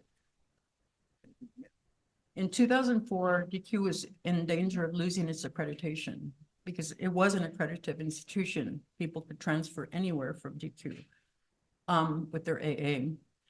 And when I was on the board and living there, it was accredited.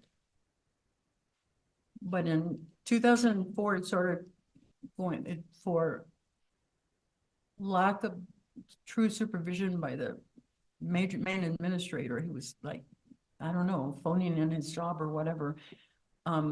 Things started falling apart. So in January of 2005, it lost accreditation, which infuriated all the students because they wanted their checks. And it was a crisis. And so David Risling called a bunch of us to his house for an emergency meeting. And he asked several of us to come back on the board. And his wife, Barbara, beloved Barbara, she came and stood right in front of me and said, "Are you with us?" I said, "Yes, I'm with you." So as soon as we reconstituted the board, Dave made me chair. So then I had to lead the attempt to get back accreditation. So I immediately contacted WASC. I began to have conversations with them about what we needed to do. I understood that we had to transfer our files while we were not accredited to another accredited institution. So I reached out to American River College. They agreed. Their administration visited us. We had agreements that we're going to make that transfer. We were working really hard to clean up literally everything. Everything. I mean, even physically mopping and stuff, and it was bad. And seeing the president's office with unanswered piles and piles of unanswered, and it was bad. And so we had a team of us from here, from Davis, some of my graduate students, community members. The elder Bill Wright and his wife would come and just sit with us. And sometimes they'd bring their guitar and sing. You know, that was how they were giving us total moral support. But there were competing boards. There were two other competing boards who said they were the real boards. So we had to go to court, and we went to court. We lost because the judge determined that everything would go back to the board that was in place when accreditation was lost. And there were, I think, 3 or 4 people on that board. One stayed with us, and the others went to one or the other of the competing boards. So we lost. And it was heartbreaking for the family. It was heartbreaking for the Risling family. It was heartbreaking for all of us. But the Risling kids, I mean, they're not kids anymore, but at that time they told our team, they said, we know you did everything that you could, and now you got to let it go. And WASC, the woman I was working with at WASC, the director, whatever, she said, you know, you could have told them that you're the one we're working with. I said, it wouldn't have mattered. It wouldn't have mattered to the ones. It wouldn't have mattered. So when people ask me about it, I just say, it's not an accredited institution anymore. And it was one of, people say that David Risling and Jack Forbes and Sarah Hutchison gave birth to twins, NAS at Davis and DQ. And that one didn't make it. I mean, there's a lot more, but that's, yeah. Did your best. Thank you, Ines. Thank you. Thank you Okay. so very much.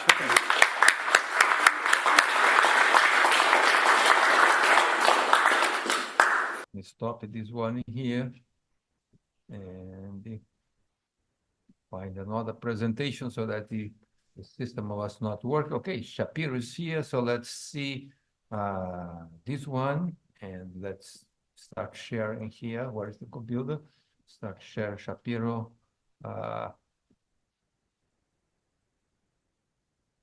All right, so Art Shapiro is the next one, and Ken Burtis is going to introduce you Art Shapiro. Ken.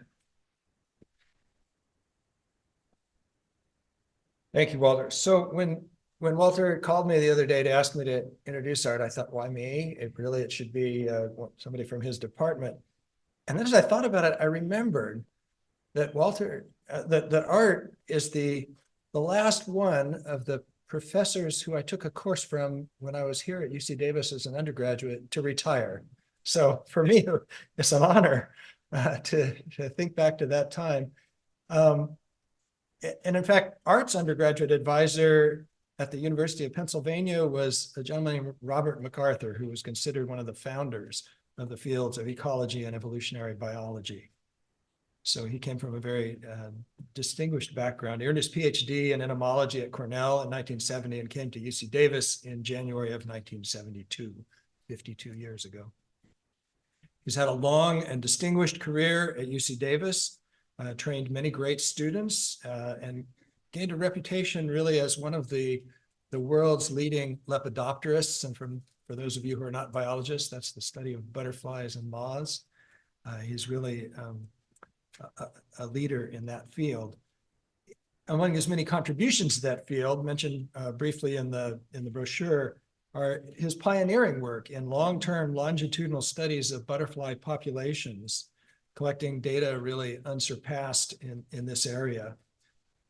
More locally, many of you may have heard of him through the Beer for a Butterfly contest that he has sponsored for many, many years, with the prize of a beer going to the person who catches the first cabbage white butterfly each year.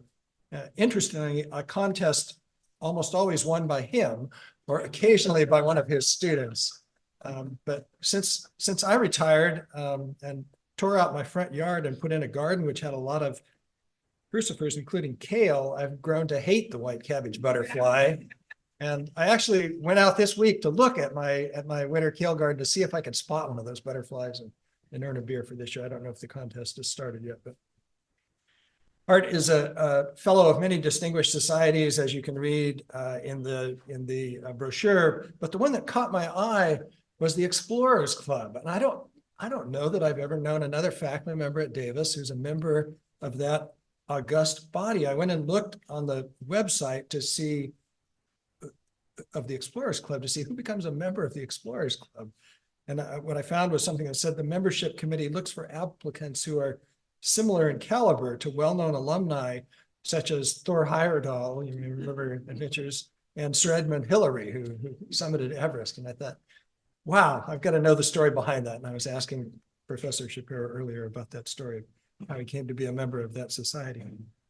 In addition to his many talents in evolutionary and in ecology and evolutionary biology, some of you may know that he's also an outstanding, I hate to even use the word amateur meteorologist, who posted weather reports on the wall outside of his office that were so accurate compared to what you would find, off the local news station or these days off the internet, that when I was dean of the College of Biological Sciences, I would always go look at that wall before authorizing any outdoor events that we might be going to have in that iffy part of the year. So he's a renaissance one of many talents. In any case, it is a great honor and a privilege to be the one to introduce distinguished Professor.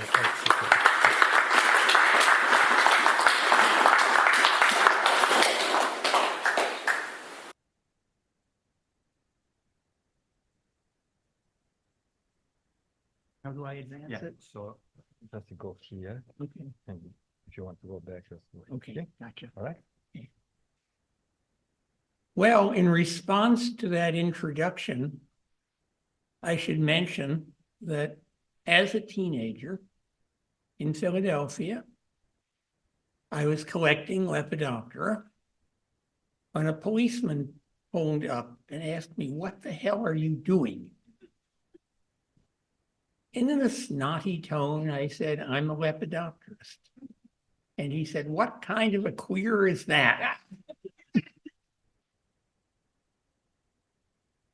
I'll also mention that my involvement with the Explorers Club, which is ancient history, I've been inactive for 25 years, resulted from an expedition that we made to the Sierra Nevada de Santa Marta in northeastern Colombia in 1977, which actually resulted in an essay and photo essay appearing in the Explorers Journal, the magazine of the Explorers Club. That was an exceedingly interesting trip. And it points out that when I was invited to give this talk, I had to choose between two different topics. Because during most of my 52-year tenure here, I have had two research programs, one of which was biogeographic in nature and focused on the cold-adapted butterfly faunas of South America, which is to say of the Andes from Colombia to Tierra del Fuego and Patagonia.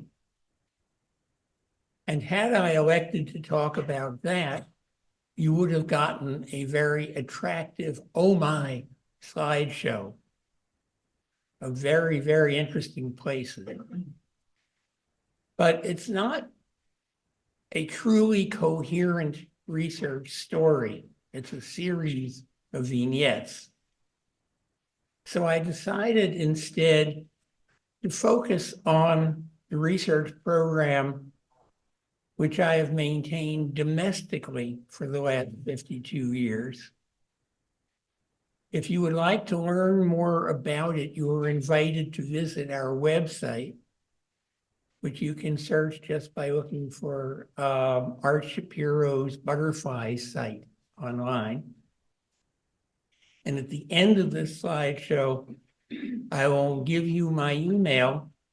And if you would like a copy of this slideshow so you can read it at your leisure, as you won't be able to now because I'm going to zip through it very quickly, I will send you a copy of it.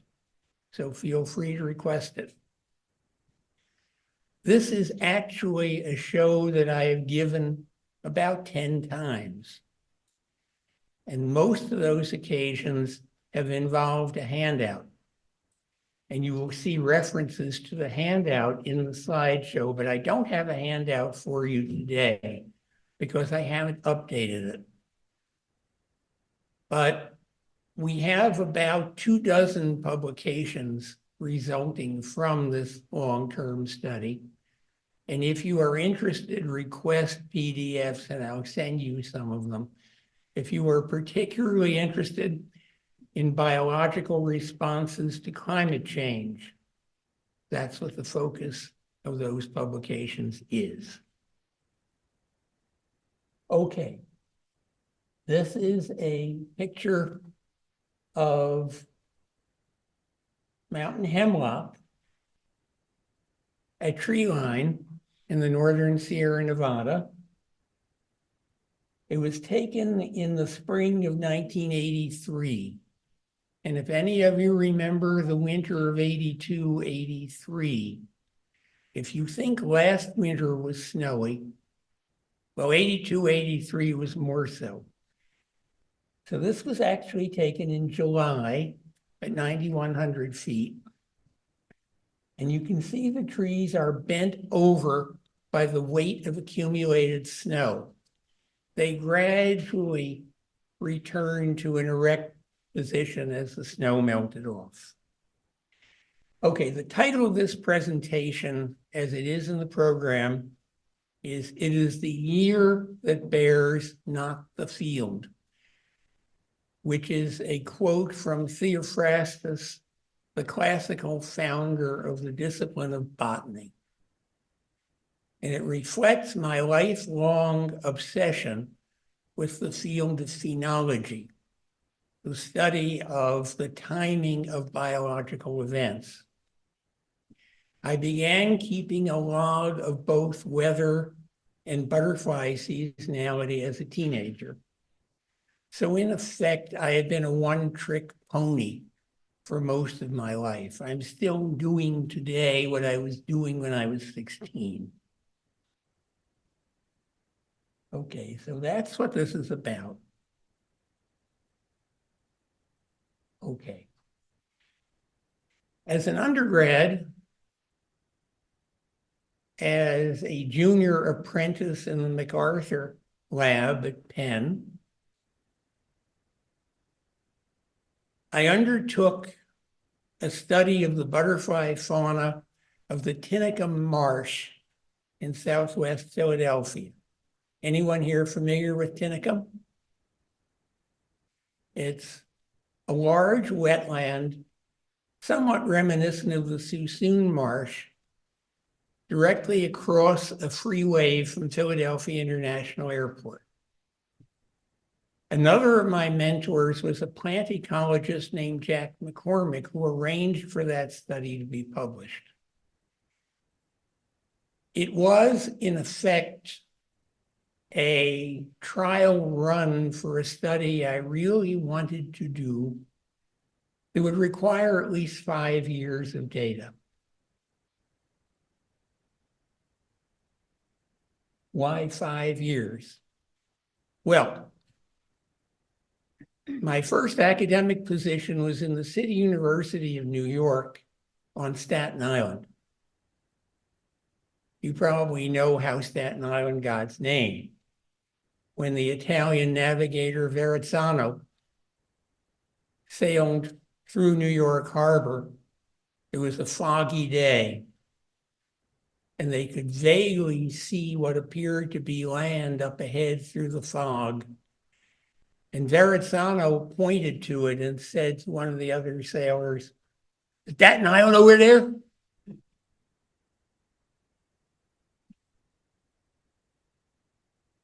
Anyway, I was only on Staten Island for a year and a half, and the butterfly fauna was very familiar, very similar to the one I had known in the Philadelphia area. So I didn't have an opportunity to do the kind of study I wanted to do before I was recruited to Davis. I was recruited to Davis as a result of, if any of you remember Kenneth E.F. Watt, a rather eccentric systems ecologist in the zoology department. He and my wife and I were all at a cocktail party at the University of Houston in 1971. If you know my wife, you know she was and still is a very attractive woman, and Ken very naturally gravitated to her at the party and started chatting her up.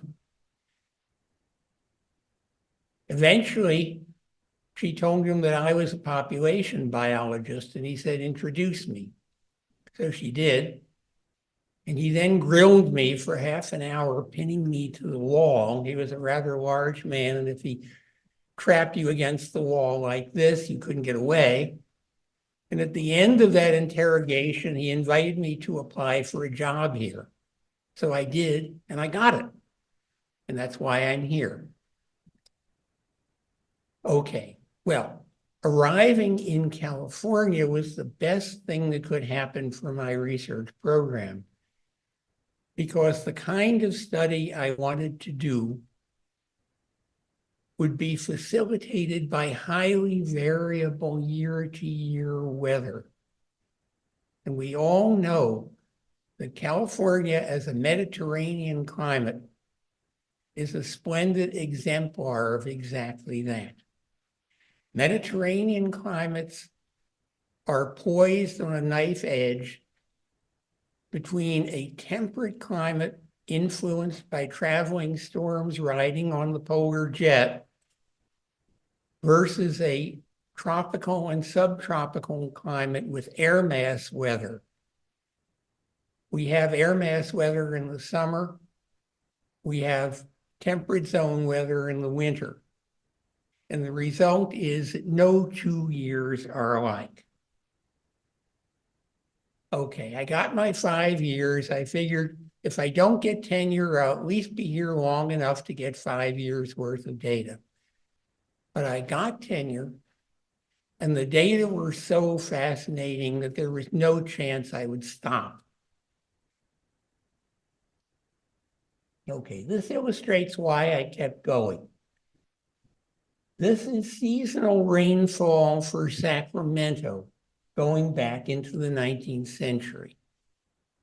And if you are familiar with time series analysis, you know that a repeated measure data set like this can be analyzed on a variety of time scales. So what you are seeing is noise, and there is a huge amount of short-term noisy variation in precipitation at Sacramento, and indeed almost anywhere in California. But if you look at that data set, you will see that there are 3 different epochs in there. The first third shows extreme variation, very, very low autocorrelation. You can't predict next year from this year, okay?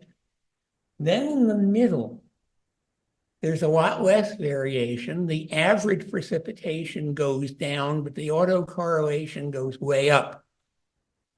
And then just about the time I arrived, it went back to the 19th century mode. and has remained there ever since. I looked at those data. I got the gray literature publication on the climate of Sacramento from NOAA the first week I was in Davis, and I was hooked by these data. Okay, this just says what I just said, so I'll keep moving. Okay, and then we have the Sierra Nevada, where the annual snowfall is equally variable, but there is not such a clear-cut pattern of medium-term variation over the data set. And we are helped by this, by the presence of the Sierra Nevada Snow Lab at Donner Summit, in which UC is a partner. So we have very good snowfall data, and you may know that snowfall data are very difficult to deal with because there is so much local variation and so much transportation and redeposition of snow. So you have to have very well-defined protocols to have a reliable snowfall data set. Okay. I started out wanting to understand what determines the seasonal pattern of species emergence, but ultimately got seduced into trying to understand what determines first flight date, when species first emerge as a function of climate. This is actually a picture in Colusa County of the southernmost extent of the high North Coast Range, Goat Mountain, illustrating how over a short geographic distance, you can have tremendous variation in climate, and that will be reflected in butterfly phenology. Okay, we very rapidly observed that first flight dates were getting earlier. This was actually before there was widespread awareness of the extent of climatic warming in California. By the way, the species in that picture, the large marble, is now regionally extinct here. These two species have been the most sensitive reactors to warming. The red admiral on the left is a whole Arctic species found completely around the Northern Hemisphere. And it is also the most reactive in the UK to climate change.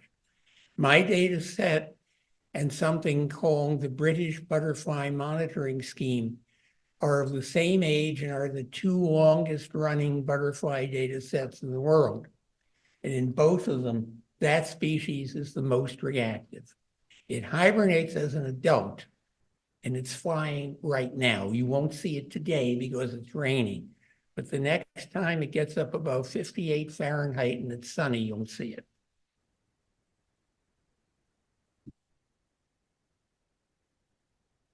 Okay. Here's our friend, the cabbage white. I decided to engage the public to try to keep me honest. That is, how accurately was I estimating the first flight date? So we initiated this contest, which Ken alluded to. The contest is still running. The first flight date this year was January 29th, and there was a close runner-up, but I did win. Which means I do the lonely guy thing and drink the beer myself. So if anybody wants to join me, I hang out at the G Street Wonder Bar and we can set up an occasion. Okay, my beer is Pabst Blue Ribbon. It's the official beverage of my research group.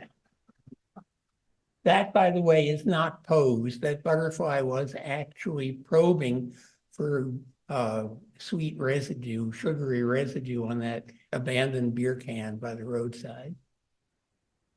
And there's a butterfly connection to wine too, but even after 52 plus years in California, I've never become a wine fan.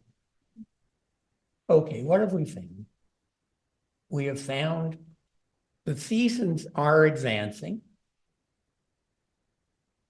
We have lost a number of species. This is the field crescent, which is another one which is now regionally extinct. It was incredibly abundant here when I came here. It's gone. We have tried to partition the change that we've seen statistically, which has involved statistical innovation. We often had to invent our own ways of analyzing the data to get at the answers we wanted. When I say we, I'm referring to the so-called Shapiro posse, which is now that I am retired, headed by my former student, Matt Forrester, who is on the faculty at University of Nevada, Reno. But for anyone who is interested, if you request PDFs of our papers, you'll get the list, the whole bunch of 30-odd people involved in all of this. Okay. One consequence of climate change may be to disrupt the synchronization of butterfly flight periods and the availability of resources for them, which is something we have paid very close attention to. Now, the mountains offer tremendous topographic diversity and therefore a huge range of micro and mesoclimates. So again, it requires strict protocols to get data that will be a reliable long-term data set. This is my tree line site. The west slope is on the left and the east slope is on the right. And you can see that the vegetation is very, very dramatically reflecting the climate. What happens here is that the prevailing wind in the winter is from the southwest, picks the snow up off the west slope, blows it over the crest, and builds up a huge snow mass on the east side, which melts very slowly. After the 82-83 winter, it was 2 years before that snow mass from 82-83 actually melted off. So the almost unvegetated area there is the area which is buried under snow going into June or July in most years. Okay, species are moving uphill, as you would expect as the climate warms, but they may be able to fly uphill faster than the plants they depend on can migrate uphill, which is to say there is a lag time between dispersal and establishment. These are Arctic alpine species found at and above tree line. As the climate warms, they have nowhere to go, and they will eventually become extinct if the long-term trend continues. Okay. Quickly, wet winters, like last year, are very bad for butterflies at low elevation, probably because the warm, humid conditions over winter favor fungal and bacterial pathogens that attack their populations, and also because of local extinction due to flooding.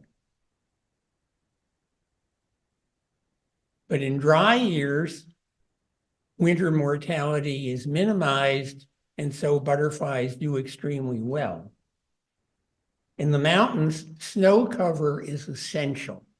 We've demonstrated again and again that the shelter provided by snow, shelter against desiccation and freezing, is vital for butterfly survival. Years of low snowpack are years that are very bad for mountain butterflies.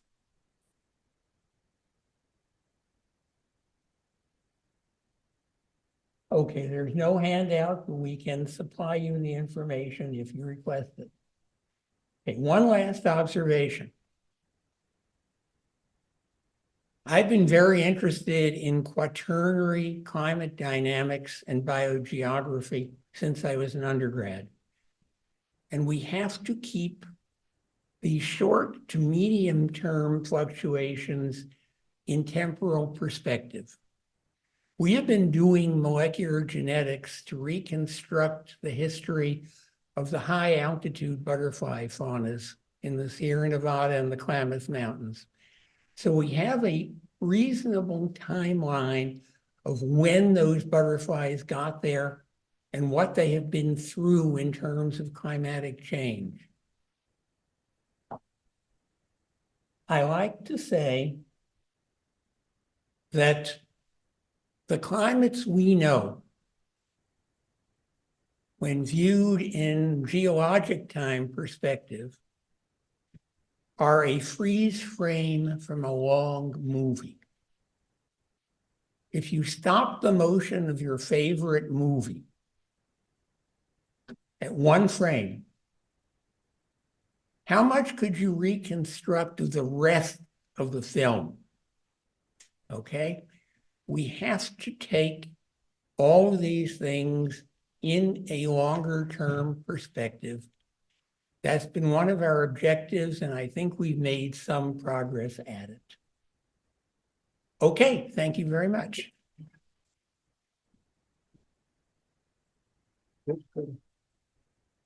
Maybe there are questions. Thank you very much, Art. A little card of recognition for you, appreciation. Thank you very much. No, but maybe there are questions. Are Is there there any questions? time? If there's time, I'll be glad to take Yeah, questions. any questions, Art? Yes. I've often wondered about what you mean by first flight because of the variation, in microclimate, I guess, in different areas. So how do you sort of define that number? It depends on where you are. Well, For that's the sake of those that are in the Zoom call, can you repeat the question? now the question is, given the topographic and microclimatic variation, how can we define a first flight date? Okay, that's a very perceptive question. And in fact, Matt at UNR and I have been going back and forth about this because our densest data set is for the cabbage white. Okay, when I started my transect study, I was an assistant professor with a heavy teaching load, and I was also the master advisor in my major. And I could not have as many field sites as I wanted. As I acquired more clout with seniority, I amplified my sampling range in 1988. So since 1988, we have had 10 sampling sites. One of the ones I added in 1988 is in West Sacramento, one of the most beautiful scenic places in the world, right? Well, almost every year since 1988, the first record of the cabbage white has been in West Sacramento. Okay, it was this year. Okay, but we don't have West Sacramento data before 1988. I didn't include the slide I should have that shows the change in first flight dates for the cabbage white since 1972. It's coming out about 21 days earlier now than it did in 1972. But the trouble is we need statistically to take out the effect of West Sacramento to try to estimate the real change in first flight date. Okay, that is exactly the sort of problem that will inevitably arise in a study of this sort. Okay, so a very perceptive question, and the best answer I can give is you try and play the right statistical games to minimize the error, but you know that it's there. Another question? Yeah, Isaac. Just wondering, you mentioned regional distinction. Is there any evidence that that can be reversed, or is it always? Okay, let me first, the question is to elaborate on regional extinction. Okay. we have tried to partition the variation we've seen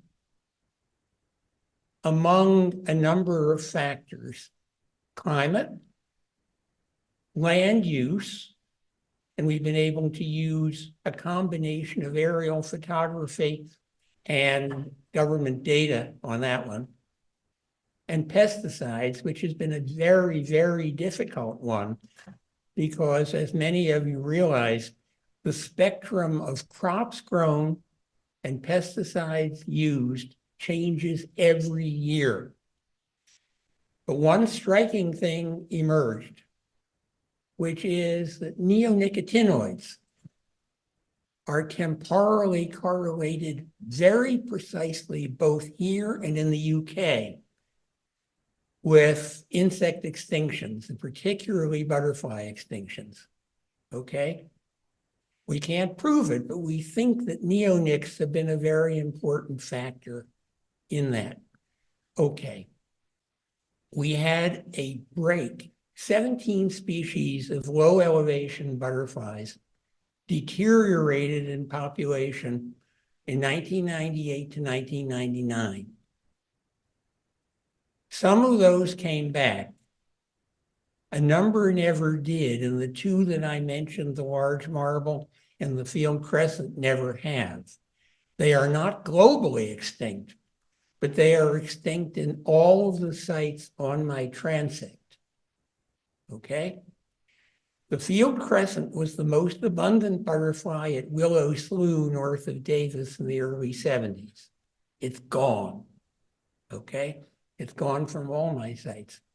It came back temporarily at my Suisun Marsh study site a number of years ago, bred successfully for several years, and then went away again. The most interesting one of these is something called the common sooty wing, which is a little black butterfly with white dots. Its scientific name is Felicera catullus, and if you are a classical scholar, you know that Catullus was a Roman love poet, erotic poet. Very strange to have a butterfly, a little dingy black butterfly named after him. But at any rate, it breeds on weedy pigweeds, amaranths. It was a junk species. It bred on amaranth growing in cracks in the cement outside store or hall. It went away regionally. And in the last 3 years, it has come back. Search me. I need another 50 years. Okay? Thank you very much, Artie. Lovely presentation. And I must say that Artie almost got the record of the longest serving UC Davis faculty. There is another fellow that served for 52 years.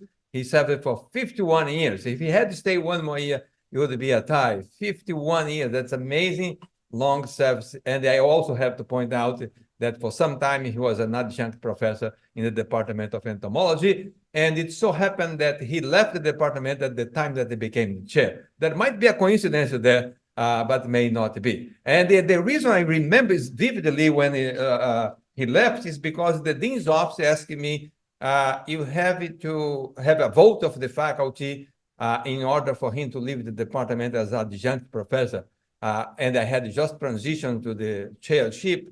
And they asked, do you know that? I said, yes, I vividly remember, because it was the last time I saw a letter typed in a typewriter. And it was came from Art. Anyhow, so it was a pleasure. Yes.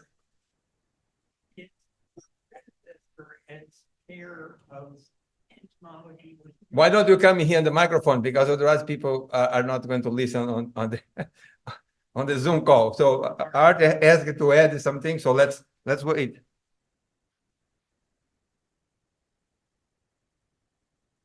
I just wanted to explain that the preceding chair of entomology was very into meetings. And there were meetings regularly, whether there was any agenda or not. And I ultimately decided to give up my appointment in the entomology department because I was so damn sick of meetings, especially since they impinged on my field time. So it had nothing to do with you. Thank you, thank you. Very reward, comforting now to know. And I must say that entomology had a series of short-term chairs. And I was a short-term chair for 2 years, but I was longer than 2 previous chairs combined. So it was a very high accomplishment. So by now you have received the napkin with the QR code that you can have to load the lunch menu there. So in that case, we don't have it to go to the wrong place. And we're going to interrupt very briefly for a lunchtime. Before that, I want to remind you that there is the flyer there of the UC Davis Emeriti Association. Advertise about the video record interviews. I have watched some of these videos. They are wonderful recording that remains forever. Alan Jackman is the person in charge of that.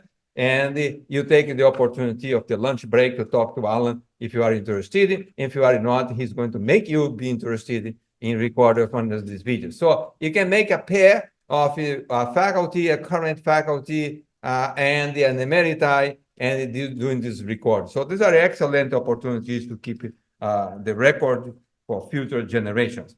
So thank you very much. Let's take a break now for lunch, and we will resume not at 1 o'clock, but at 12:30. Okay? And we are going to start with a statement from the president of the UC Davis Emeriti Association, Szabo Joseph, who is here, and then we continue with the 5 other presentations. Thank you very much. Let's have a break now.